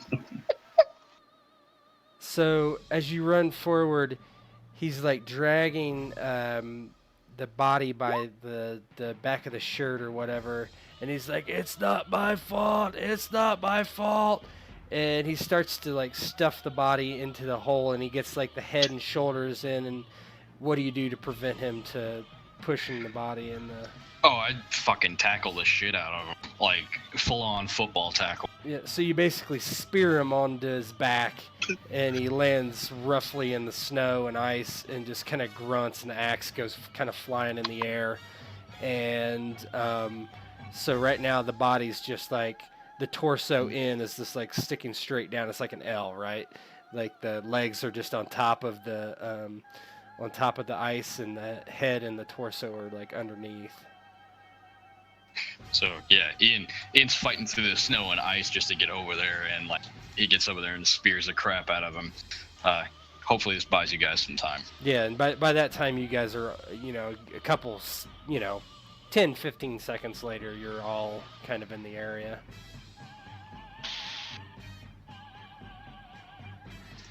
I mean, I will continue to try to, like, detain Asher. He doesn't fight you, necessarily. Yeah, I'll handcuff him. No, I don't think that's the response. I mean, Ian's not gonna like handcuff him. He's just like over top of him, like, No. what the fuck are you doing with a Barbara dead will. body? He's obviously stuffing a body into a pond. That's enough for Barbara to arrest him. Well, and Jack's got his pistol out and is looking at the newcomer. I'm holding my side, blood dripping down into the snow, and I'm just help. I need to What get the to a fuck just hospital. happened here? Yeah, can Asher, you talk to explain me what's right going on goddamn here? now. I need to get to a hospital. Ash is like, "No, Sheriff, no."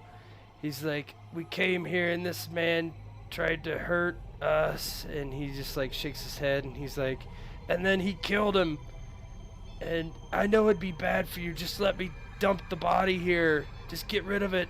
It'll be bad for you, Sheriff." And at the body thing, like, Ian just kind of looks up and he says, "The manor. We gotta get back to Miranda now." And yeah, you still don't know who the body is because the head is straight down and the Right. legs Well, are we've out. got to pull the body out of the hole. Jack looks at Jacob. Jacob, there's a phone on the kitchen wall. Go call 911. No, not yet. And Asher's You like, got- no, don't, Sheriff, no, don't. What do you mean, not yet? Look at my wound. I'm bleeding in the So snow. Jacob's like 100 feet away still. He didn't follow you guys. Okay. But he would have started walking up. I guess he would have walked Yeah, up. you're close enough to Clearly. hear if you want to be, Yeah. right? Yeah, so he heard that and he'll come up now. So the guy Barbara's who's got like an we are axe. absolutely gonna call the police. Are you not worried about fucking Miranda? There were people who tried to fucking kill us earlier. God damn it! Yeah, we Well, got a then man why don't you standing here bleeding. We need an ambulance. I have a full medical kit with me. If it's all my gear that I would have brought I with me on can't the trip. believe you're arguing about not calling 911 with a body and a bleeding person. Oh, I mean, Call I'm 911. all for. You're police I'm all officers. for- Call 911. I'm not a police officer. And Ian's gonna look towards you. He's like, "No, go on this side. Go inside the house. I'll bring this." And he looks at the sheriff. Do you have like a anything I can fucking save this guy's life with? Look at his fucking chest. He like obviously points to the fucking like missing ribs that you have or some shit. Like, ambulance out here is not gonna fucking work. And he says, "We can't help the dead man, but." He goes over to the guy who's wounded. He's like, "I'm probably your best chance. Follow me." And he like offers a shoulder to you. Barb, you got Asher?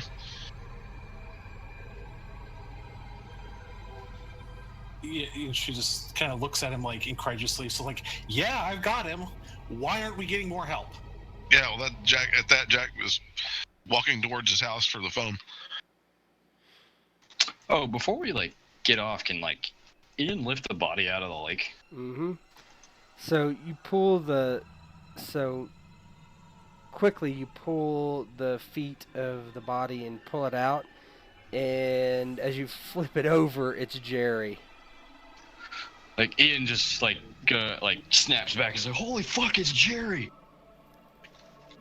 Barbara kind of looks over her shoulder. She's like, what the fuck? Jack takes about 2 more steps while that sort of sinks in, stops mid-step and spins. What? It's fucking Jerry! What the hell? And what is Lance doing besides nursing his injury? I'm slowly making my way towards the house so I can call 911 since no one else is. I'm currently detaining somebody. So, I mean, Asher won't like fight you, but he's like, we need to get rid of this body. We need to get rid of it. So I'm not concerned with Asher, the body, anyone else. I have a bleeding wound in my side. My only goal is to get medical attention from medical professionals. I mean, if you want medical attention, I'm your man. So like, it's just the body, Jerry, and I'll get to that in a second. Hey, Sheriff, I gotta go save this dude. Like, this is fucking Jerry. I'll be right back. And he starts trudging after the guy holding his side. Yeah, as he goes trudging off, you just hear in the distance, you have the right to remain silent. Anything you say will be used against you in a court of law. You have the right to an attorney. If you cannot afford an attorney, one will be provided to you. Do you understand the rights I've read to you? And it should be noted that Asher's like one of our friends, by the way. Yeah, but the sheriff. It's I mean, he's friendly with all of you, but yeah, makes sense. Friendly doesn't really have eyes in the line of justice in this moment. She's had enough shit. She needs to grasp onto the one thing that's real to her. No, that's fine. But he, as you're reading him his rights, and he's like, the one chopped in the side, he's the one that shot him. And he kind of like, I just came here to give him an interview with the with the sheriff. And he's like, Barb, this can't be found on the sheriff's land. And so as I fixed the token for you, David. But so so basically Ian and David, or Ian and Lance, are running back up towards the house, or walking slowly back up towards the house. You're gonna provide first aid. Oh, I am definitely going to provide Why it. don't you gotta roll that real quick? So I'm yeah, sitting on these steps right here. Yeah, I basically like. Well, actually, Ian has your arm over his shoulder and he runs you inside to the couch, or like the floor of the because the door's open, right? From what I remember. Yeah, it's open. The door comes open. He sits you down on like a table or something, and he says, "Don't take your hand off the side." And he runs over and grabs like anything that's appropriate for medical equipment. If he can't find it, he's gonna find a bunch of like toilet paper, some sewing needles. He's gonna take some rubbing alcohol if he can find it. If he can't, he knows the sheriff's got some liquor. There'd be first aid supplies. Jack's an outdoorsy guy who lives out here alone. So I am going to have my specialty of emergency aid. I'm also going to have my medicine and my whatever I have to test with it. So whatever I have to test with it. I think the last time we did it was wits and medicine. I'm pretty sure. That's fine by me. Mm-hmm. That's fine. Wits is fine. Wits and medicine. That's going to be 4, 6, 7.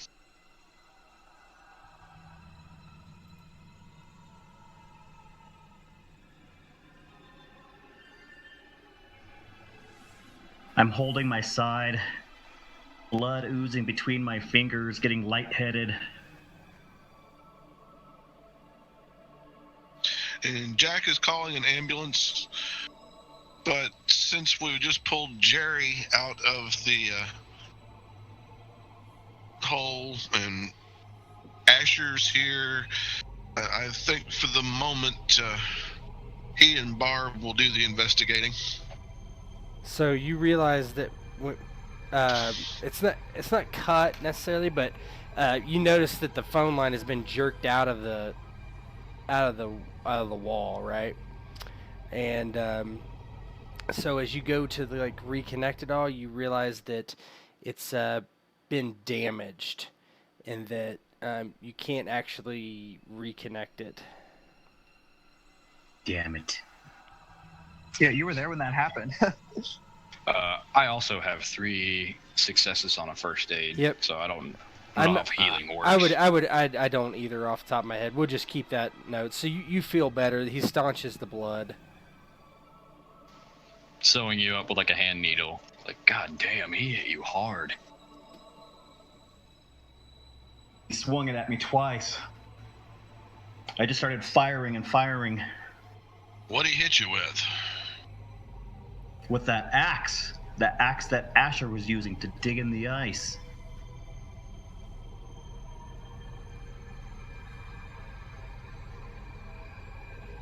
So what is Jacob saying to all this, or thinking, or doing? So really, I guess he just watched Barb take him off, and then he saw where the body was being dragged from. So he's gonna take a peek inside the outhouse thing. Shed. Yeah, the hut, the shed, whatever. Yeah. Yes. He's just gonna, and if he sees, obviously, if he sees any other items, blood trail, he's gonna avoid messing up the crime scene. He just wants to look inside just to make sure, or just looking around. Really. Yeah, he sees a couple things. He sees blood everywhere, and then he sees what he thinks are shell casings for the bullets. So yeah, then he'll just, I'm not gonna touch him. He'll walk back over to the sheriff and Barb, because they're still outside, right? Yeah. Well, the sheriff Barbara is. is. The sheriff Yeah. is inside. Sheriff's inside, yeah. Yeah. Okay, so he'll go to Barbara and he'll say, I saw some blood and some gun casings in that hut over there. She just sighs and she's like, "Don't disturb it. It's a crime scene. We'll take care of it. Just try not to touch anything and check on the sheriff and make sure everything's going okay. I got things wrapped up out here." Yeah, and he walks off and kind of mutters under his breath, like, "What'd you think I was gonna do? Piss everywhere?" And just like walks up to the sheriff and the others and relays the same info. And Asher's like, Barb, listen to me. We have to get rid of all this evidence for the sheriff. She decides, she's like, "You're in trouble, Asher. I wish I could help." He's This like, is- I this is out didn't of do my anything. control." This one shot him.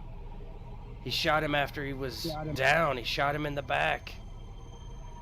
What a dick. And Hey, he's trying to throw all the shade off the sheriff he can. Snitches get stitches.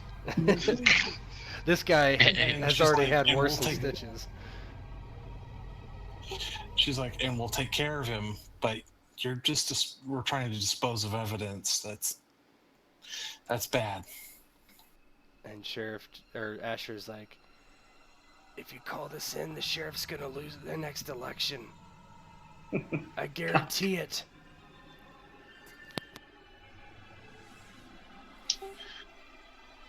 She just shakes her head and she's like, it's out of my control. And he's like, it's not though. Just let me shove the body in.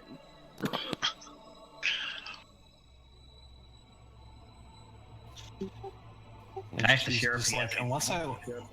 Go ahead.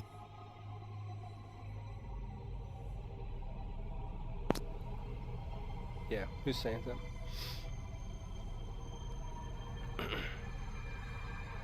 Hello? Ian's, I was just Ian's asking for some busy. whiskey. Yeah. Well, I mean, Ian didn't give you the whiskey to disinfect it. He gave you the whiskey to shut you up. So he just he was going to disinfect something, but he uncapped this full whiskey bottle and handed it to you. He said, "Here, drink this," and he started working on your side. And he does a pretty good job. And he doesn't say much during the exchange because he's focusing, right? So role play. Okay, so the last we knew, we left Jerry in the hospital, correct? Yep. Yeah, he's wearing a hospital gown, right? Or something. Isn't that, or was it? Is that what you said? Yes, he is wearing a hospital gown, yes. Bare feet. Right. I mean, if anyone were to come up to me where I'm sitting at the couch and ask me, I'm standing right next to you, sewing your wound up. yeah, I'm sitting there drinking whiskey. Well, and the sheriff will ask you if you are stitched up and stable, then you mind giving me your version of what the hell happened here? Sheriff, oh my God, I came out here to interview you. Sorry, my name is Lance, and I'm a journalist. I came out here to interview you about the fire last year. I met up with Asher, and he brought me out here. He said we could find you here. Well, normally he'd be right. I was out this evening. But he let me out here, and we came out back looking for you, and there was a man out on the ice. And we walked out towards him and saw that he was in that ice shack. Walked in there, and he raised an axe and swung it. My instincts just kicked in, Sheriff. I reached for my gun and pulling it, my adrenaline. It was all so fast. It happened so fast. He got hit several times. I got hit. And then before I knew it, he was dead. And then Asher became worried. He became worried, and he started dragging the body around and saying he needed to get rid of it because it would look bad on you. I didn't understand. I'm afraid I don't understand what he means by that either. Now, where is this firearm at this point, sir? It's right here. I have it right here. And he reaches into his pocket, pulls out his firearm, and hands it over to the sheriff. Jack gives it a sniff, sets it aside. All right.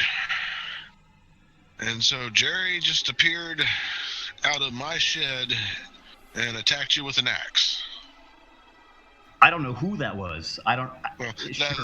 the dead man. The dead man swung an axe at me.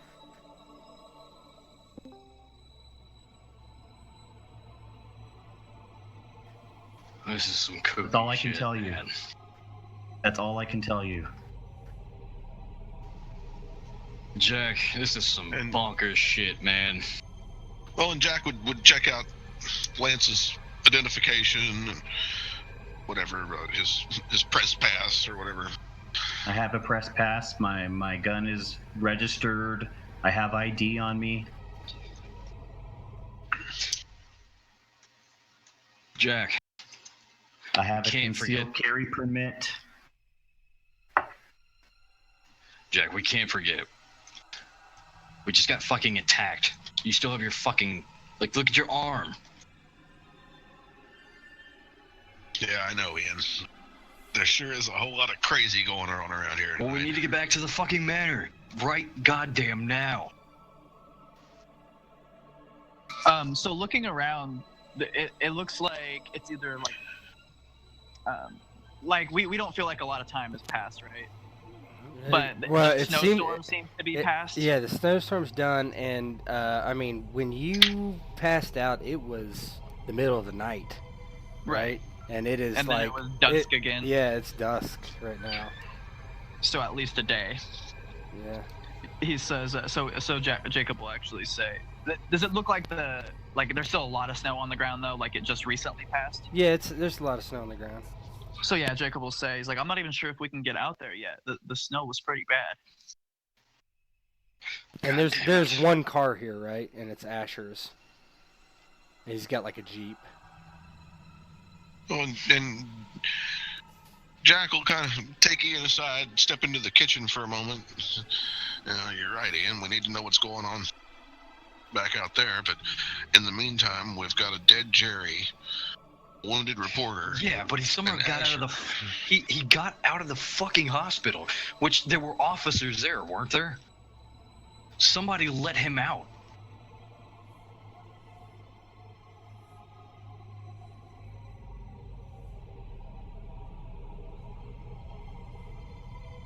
Somebody let some crazy motherfucker out, and he walked all the way goddamn here.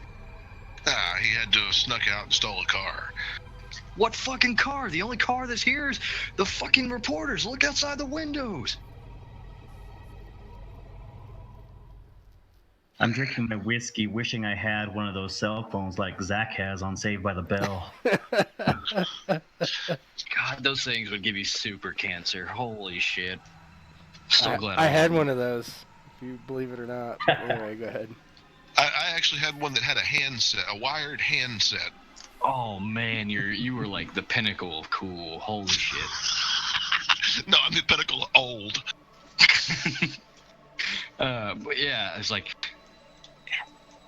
actually, like, Ian says, no, he had to have fucking walked here. But let's just go look at his feet. I bet they're fucking almost frozen off. That would be a worthwhile investigate.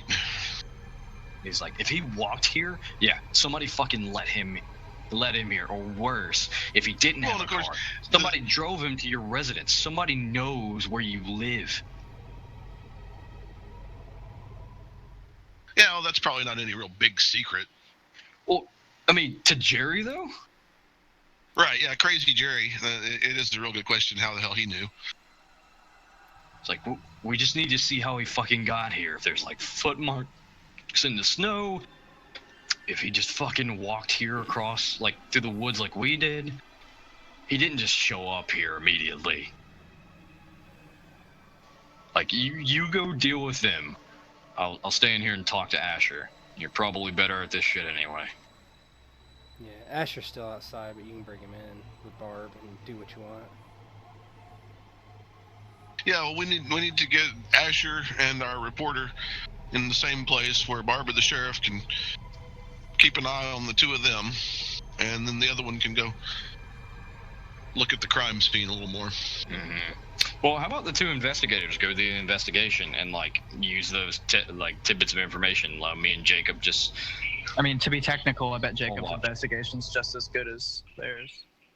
Well, I mean, if you want to stay outside, Jacob, you can. I mean, it's just that I can watch over these guys because I know I don't have very good investigation, and I'm more suited for this kind of stuff. Now that we're getting into more, like, crazy stuff of Hunter, right? I would prefer if we start doing our actual, like, split up stuff. So if we need to split up gang, I got these guys covered. I mean, this is fine. You get somebody can do something and you can do the other. We don't need to split necessarily, but yeah, you guys can go look at the crime scene if you want. Yeah, I specialize in crime scene investigation. Yep. So yeah, inspect everything. Yep. So you bring starting with Jerry's feet on our way by. Yep. So you bring Asher inside because it's too cold to just have him sitting out there, and he's cuffed, sitting on the couch, and he's just like shaking his head. And at least the sheriff. I gave him the stink eye. You didn't hear what he said. He was out on the lake, right? But anyway, Oh, yeah, so the sheriff and Barb go back out there, and you inspect Jerry's feet, and they are almost frozen completely. Right, but he's been cut up from ice and so forth. Yeah, it's they're mangled, right? Yep. Crazy fucker. The hell was he doing here? That's just obvious, yeah. Crazy fucker. Yeah, I mean, what's new? Barbara just kind of looks at the sheriff, just like, Sheriff, he shouldn't have been able to physically come here with his feet in those conditions. It's scientifically, it's nearly impossible. Well, and what the hell did he do? Look me up in the phone book? How do you even know to come here, Bart? That is a thing, right? I mean, unless let's say you are probably in the phone book, right? But so what are you guys gonna do? What are you looking at here? I'm gonna relay him everything that Asher told me about the reporter. Mm-hmm. Because that pretty much jives with the reporter's story. Yeah, and she's written it down, even though she's got eidetic memory. And then she opens up the fish hut and just kind of shows him. It's like, and we got this whole mess right here. Yep, blood and shell casings.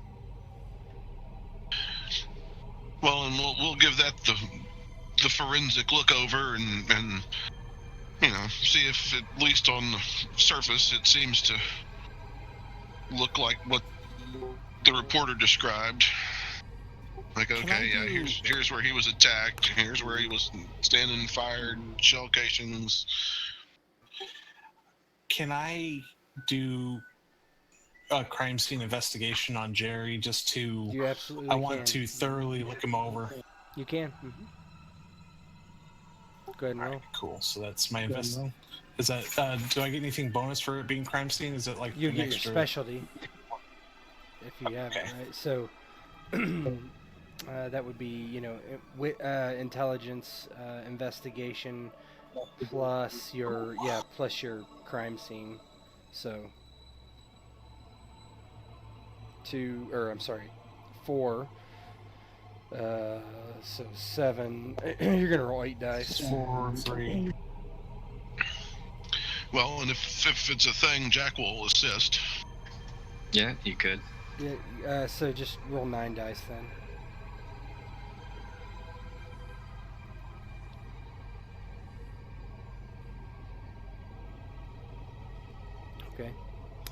Okay.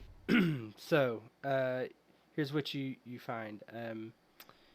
There are several shell casings in the just outside the hut. There's blood in the hut and also outside the hut, in like a drag pattern. And then there's droplets of blood on the outside of the hut. Some of the shell casings have clearly been pushed down into the snow where Jerry's body has been drug on top of them, moving them slightly. Jerry himself, you notice, has 3 entry wounds and 3 exit wounds. 1 entry wound is in the back, and then 2 are in the front. Jerry's feet are marked up, bleeding, cut, frozen. Blackened, just totally torn to pieces. The rest of his body seems in fine, no problem. Seems like in decent I have shape. a question Yep. for them to ask. Is Jerry's body in states of severe... he's still freshly dead, right? So you could tell the stages of hypothermia. He does not appear to be in,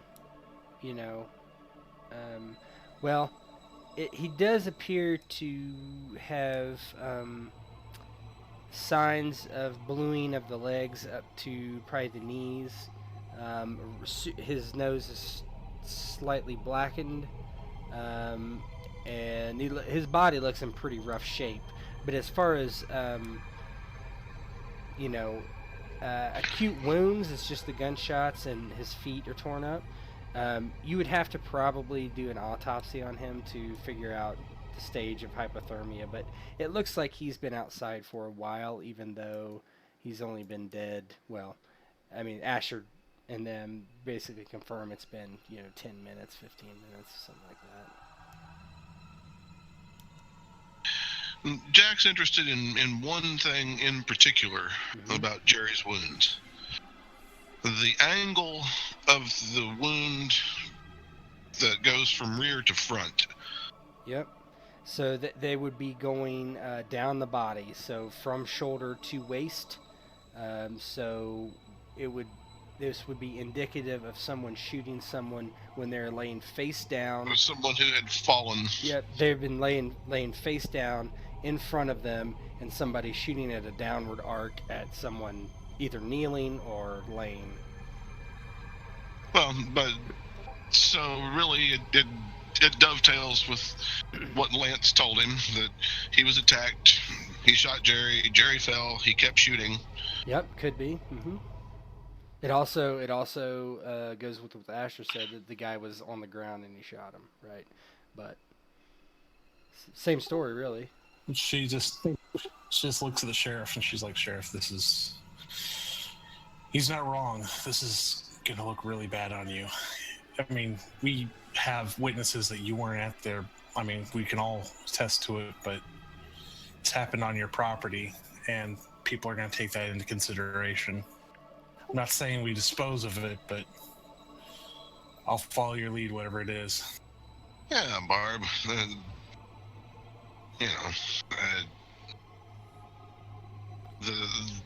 They can't hold me responsible because some crazy guy managed to find his way to my house.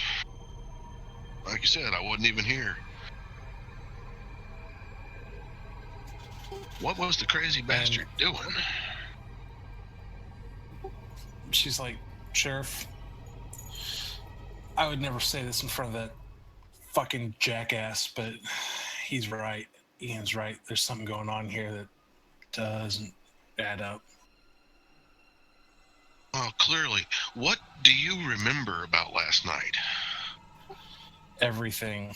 I don't forget things at all. Boy, that must be really upsetting when you think about your boyfriends. Yeah. And she says it because it's a curse.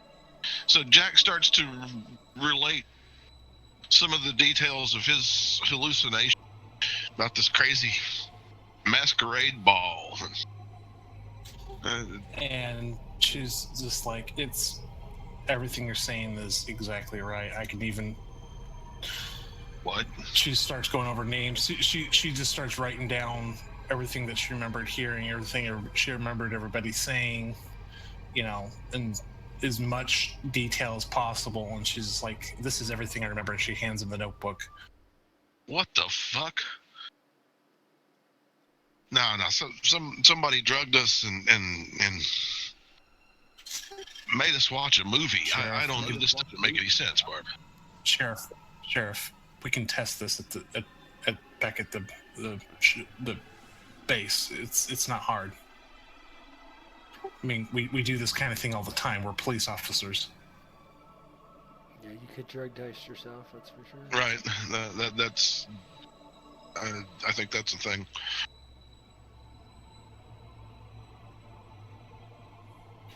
And she's just like, what the fuck is going on?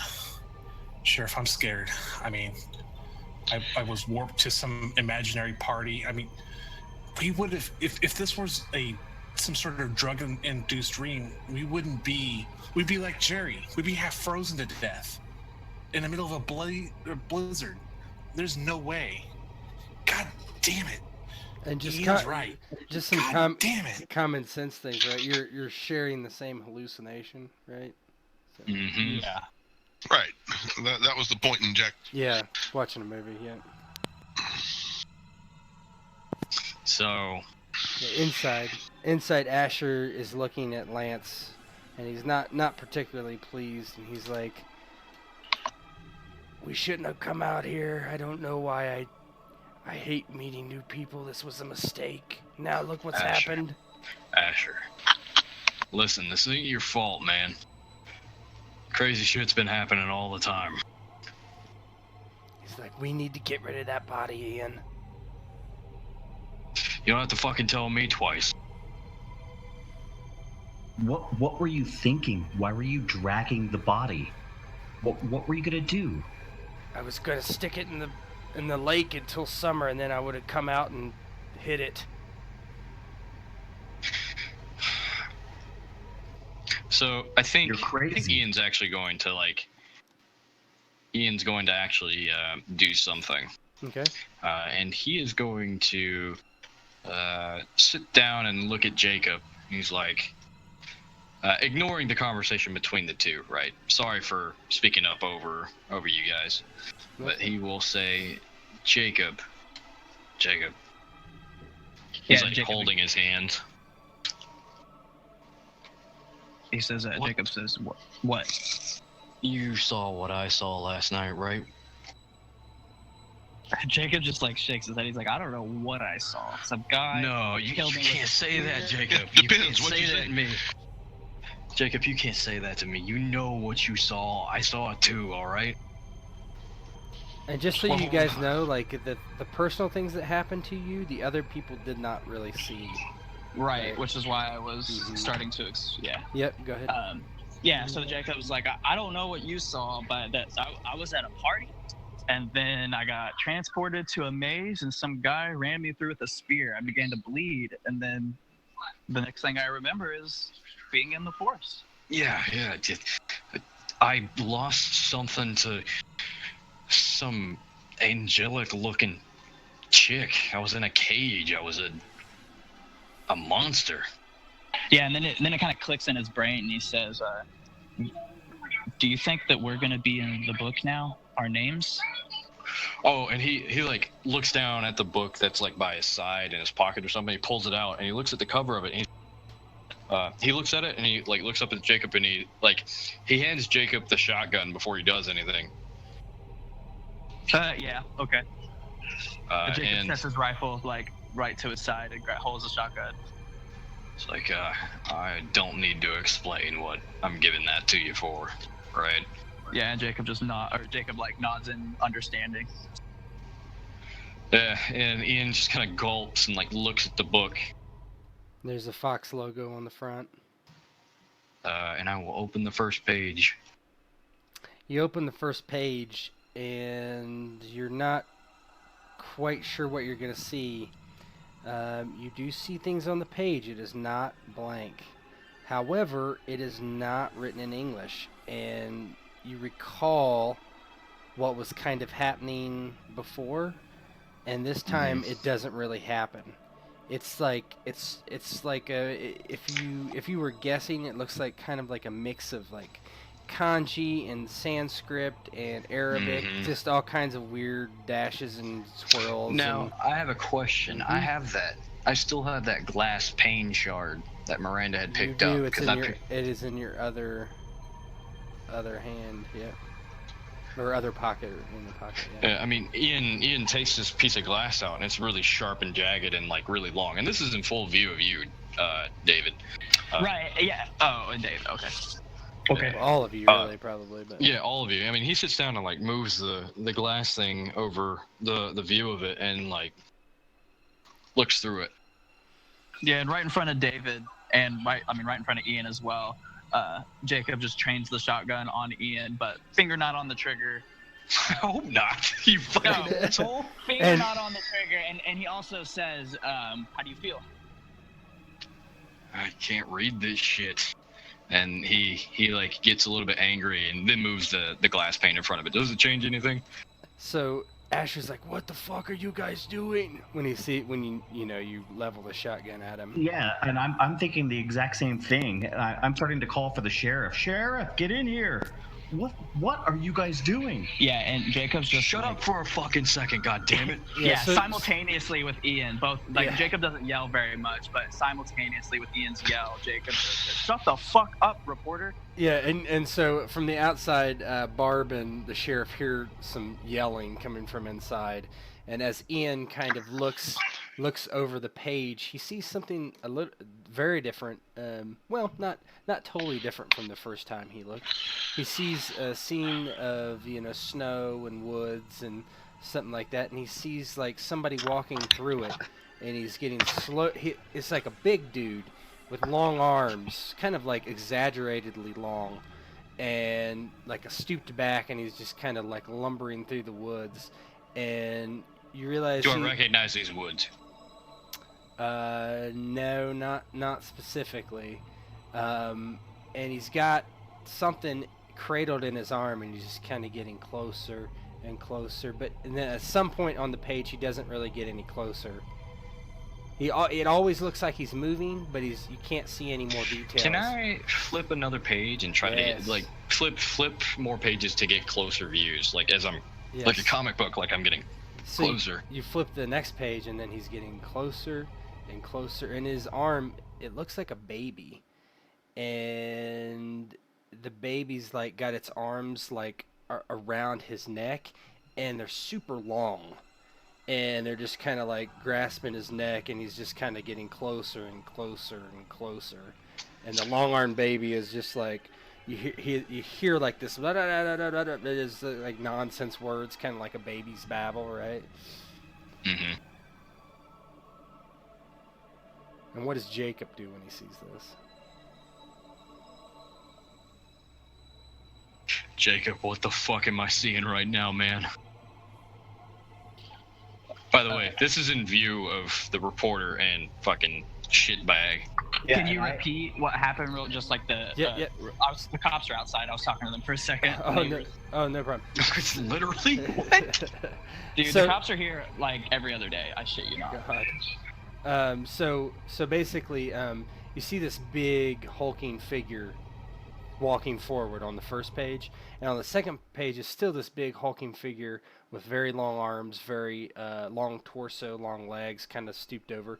But on the second page, he's carrying a baby, and the baby is like reaching up with also very long arms around the big giant's neck, and it's very reminiscent to your Dream of the Cave. And right. So is he explaining that? Did he explain that? Oh, you're looking at. You're kind of looking over his shoulder. So too. as soon as Jacob sees the baby, with like the outstretched arms, he told Ian about. Barb and the sheriff in here, they knew as well, but he just says, "Those are the fucking baby arms," and he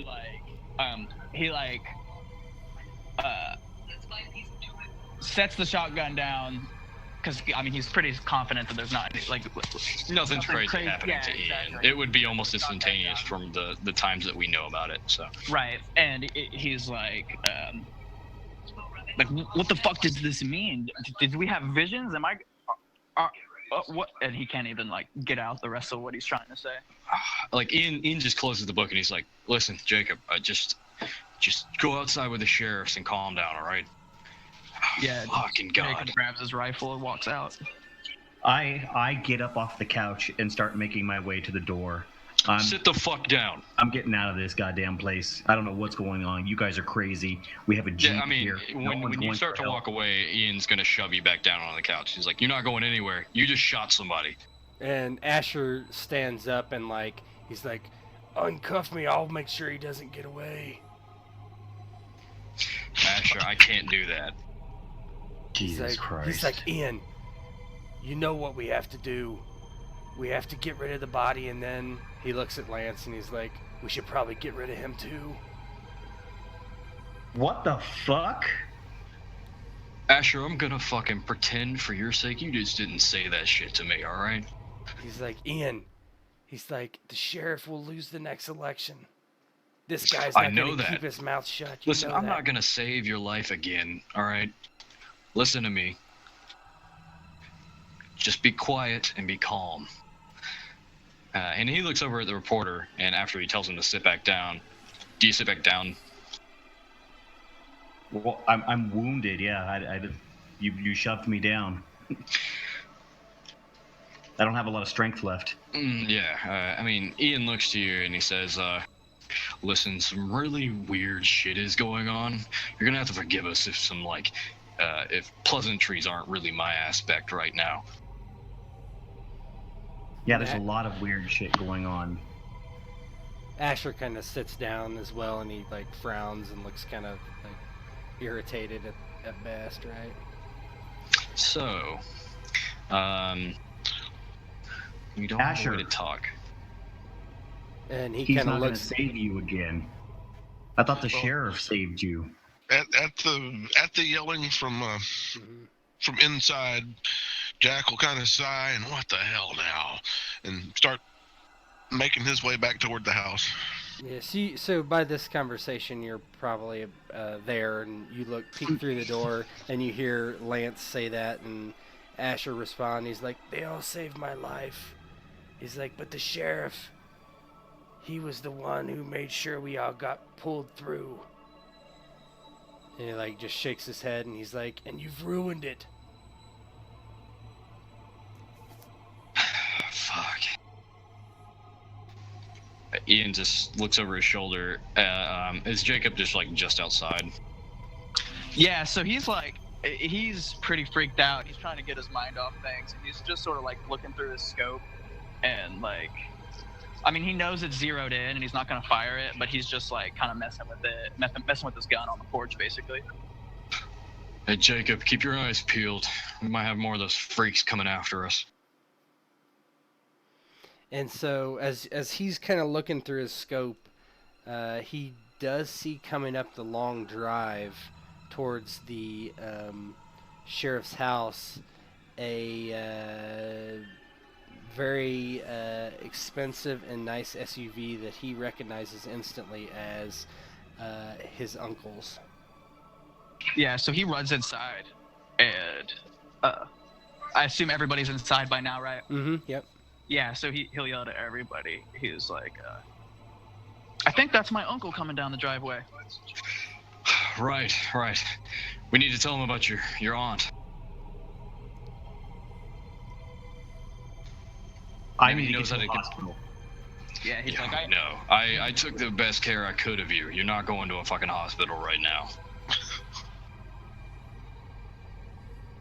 Yeah, so Jacob's like, "Yeah, we definitely need to tell him. I don't even know why he would be coming here.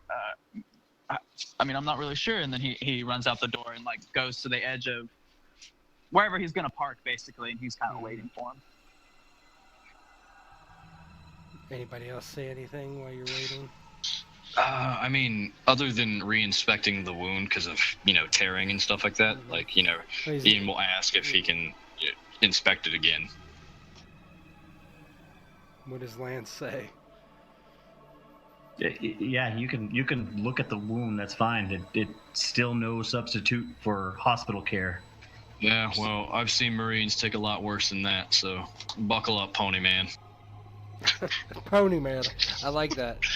So as you guys are waiting, the SUV kind of parks in the drive, and it's tinted, and nobody gets out of the car right away. What does Jacob do? Or whoever else is out there waiting on the porch. I think, Barbara and the sheriff should probably go out there. Yeah. Well, the last time we left Ian alone with everybody else, we had a bunch of commotion, so I'm not entirely sure that's a... I don't play well with others, obviously. If you want me to go out there with him, I can. But I got my hands covered in blood. So this is like the first time you guys have seen Jacob actually, like, since the event, really be like, not really happy, but like more upbeat about a situation. Like, he wasn't waiting for anybody, that's for sure. He kind of just ran out there, and he actually maybe even had like not a smile on his face, but no worry there anymore. Well, and sort of at that thought, Jack will hustle outside after Jacob, because this could be somebody who just wants to kill us in his uncle's car. Yep, exactly. Well, yeah, Barbara's gonna keep an eye on everything. And I have my police radio on me. Is it even functioning right now? No. That's what I thought. And in Because I fact, think it has to be near a cruiser. Yeah, it's not. So the door opens, and Jacob's watching intently, and his smile kind of drops as Miranda steps out of the car and walks and looks over the scene and kind of slowly walks forward. And it's only Miranda? That's the only person that gets out of the car. Okay. And then she kind of just like looks at the house for a moment. Doesn't say anything. What does Jacob do? Yeah, he chambers around and says, "How'd you know we were here?" And she takes her hand and she kind of like extends it, and there's a shard of glass in it, and she's like, "I can see things like you see things." And she like closes her hand back and then kind of like puts it by her side, and she's like, "You are all in grave danger." Is it dark outside now? It's getting pretty close, and then as she says that, the snow just starts to pour down. And well, and so we'll get Miranda inside. Jack will sit everybody around. He probably didn't have a table big enough for this gathering, but sit everybody around the living room, and all right, we're all going to sit down and compare notes on the last 24 hours and figure out what the fuck crazy shit is going on here. So we seem to have all of the key players assembled now. Yeah, Miranda says, "I think it would be wise to come back to my house for your safety." Miranda, what are you even talking about? How do you know so goddamn much? And she looks at you and she says, "I'm a translator. I've read many books."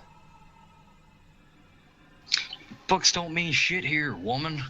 And she says, "Do they not?" And she points to your book. What do you mean by danger? Are there more fucking Jerrys out there looking for our asses? What do our names have to do with this shit? And she basically sits down and she's like, "I believe we should go." What's coming? Why are you so fucking scared? She's like, "I'm not particularly scared, but And she like frowns and she's like, all I can say is that we should go back to my house. So Jacob, would Jacob know if? So he's fairly rich because they're super rich. So Right. he would know. Like, do they have cell phones? Would my uncle and Miranda? Your have uncle cell has a phones? satellite phone. Miranda But probably she has. wouldn't. She has one, but if it's with her, you don't know. So sorry. Jacob just wants to say, look, I'll go with you. I trust my uncle, but I don't know what's going on here. I want to speak to him as soon as we get to the house. And she's like, we can call him. He's still in. I can't remember where. I think Wyoming Right. is what I said. Business trip. Yeah. He's still in Wyoming, but we can call him. But she looks at Jacob and she says, Jacob, he's not going to understand any of this. Well, how do you understand this? None of this makes any sense. I mean, look at this poor Lance fella here. He just fell into it. I'm still sitting on a couch in a house, aren't I? Yeah, we're all I mean, inside. Yeah, we're on. Yeah, everybody's gathered in the room with you at this point. Oh, everyone is inside. Okay. Mhm. Yeah. That whole conversation just happened on Okay. the inside. Mhm. And she looks at him and she's like, yes, I've been expecting him to. Wait, why? Excuse Why are me? you? You need to stop hiding shit from me right goddamn now. Yeah, Miranda, we're gonna need some answers here.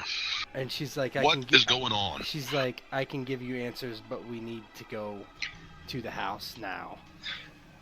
Well, what do we do about fucking Jerry? Do we just leave him out there to rot? No, we need to get rid of that fucking body.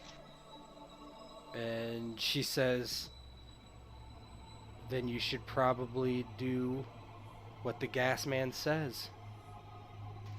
Gas man, what the fuck are you on about, woman? And she's like, him. And she nods to Asher. The fuck is she talking about, man? And Asher looks completely confused. Oh, fuck. So Jacob was gonna remember. So what do you call her? Or what do you call Ash? What'd she call The Asher? gas man? The gas man.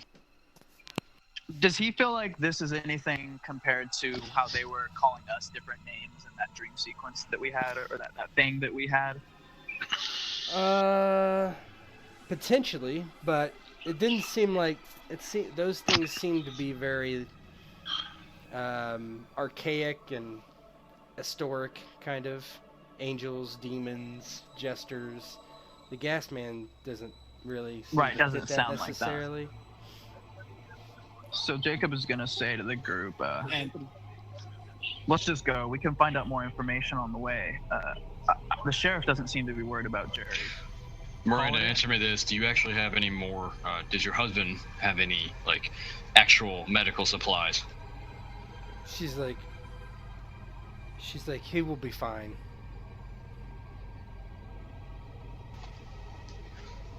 Alright, well. Sheriff, you need to think be if she has- blissfully ignorant of this. What Go is- with Miranda. What does Lance say? I think that since there is no working phone here, our best bet is to go with her, use her satellite phone, call the police department, and let them know there's a body out here. Someone needs to take care of that. Yeah, Ian just nods his head. He says, if you fellas want to go, I'll take care of it. I promise. She looks at Ian and she's like, Ian. And she shakes her head and she's like, you should come with us as well. No one should be here. Alright. Put Jerry in the fishing shed. Lock the door. Then we'll go to Miranda's house where there's a phone. We need a phone. We need to contact people. So, I mean, Ian's just going to run outside really quickly and get to work. Barbara goes to Miranda and she's like, did you see what we saw on the other side? And she kind of looks at you and she's like, what did you see? I didn't see anything. She just hands her a notepad and she's like, maybe you can give me some answers out of all this. And she flips to basically her entire accounting of the events on that whole court. Yeah, she looks at those and she's like, "Oh, that," and she's like, "That is most unfortunate, most unfortunate." And she's like, "We need to go." And so I'm guessing Ian's just packing up the body and throwing it in the shed. And Actually, is anybody paying attention to me? I think everybody else is inside, as far as I'm aware. No. Ian's gonna find a cinder block. Mm-hmm. Where? It might not be a cinder block, but you can find. He's like got a big chunk of propane- ice or something at pro- least. He's Yeah. got he's got a propane heater out there, so you can. Oh, I just take the propane thing and I tie this. I take like a piece of rope and I tie it around his waist. Right, it's a piece of like non-degradable rope. Yep. Tied around his waist, and I just shove the propane tank into the thing, and like I double securely tie it to his waist, and I just shove him into the ice lake. And while I'm out there, I'll kick over the blood stains and all that other stuff into the snow. Okay. All right. So I'm guessing you're picking up the casings and doing something with those as well, right? Yep. So you do that, and you walk back. And is everybody piling into her car to go? No, Ian will hop in Lance's vehicle. That's fine. Too. Asher's, I think. I don't Yeah, remember. it's Asher's. I think I said Asher's, but I'm not sure. But I think it was Lance's. I think it was. It was yeah. mine. I think Yeah, it it's was. Lance's Jeep. Yeah. Yep. So that's fine. Asher, you can sit bitch in back. Well, Jacob's riding with Ian because he doesn't want to be in the car with Miranda. Well, I'm gonna go in my vehicle. So I guess I'll ride with Amanda because I'm not sitting in the back You seat. think you have a choice? It's fine. So you pile in. Go with Miranda. Yeah, you pile in the vehicles and take off down the drive, and Miranda is leading you back the back way towards her house. Everybody is aware of that, except probably Lance, who doesn't know. But as you guys are driving, Miranda's going, she's not going too fast, but suddenly a huge tree from the side of the road crashes down towards in between both cars, and you both slam on the brakes and kind of spin out a little bit, and you don't wreck, but one of the cars is stuck behind, and suddenly it gets quite dark quite quickly as the snow begins to pound down around you, and there's a screen wipe, and that's the end of the session. Nice. So I'm stuck on the wrong side of the tree with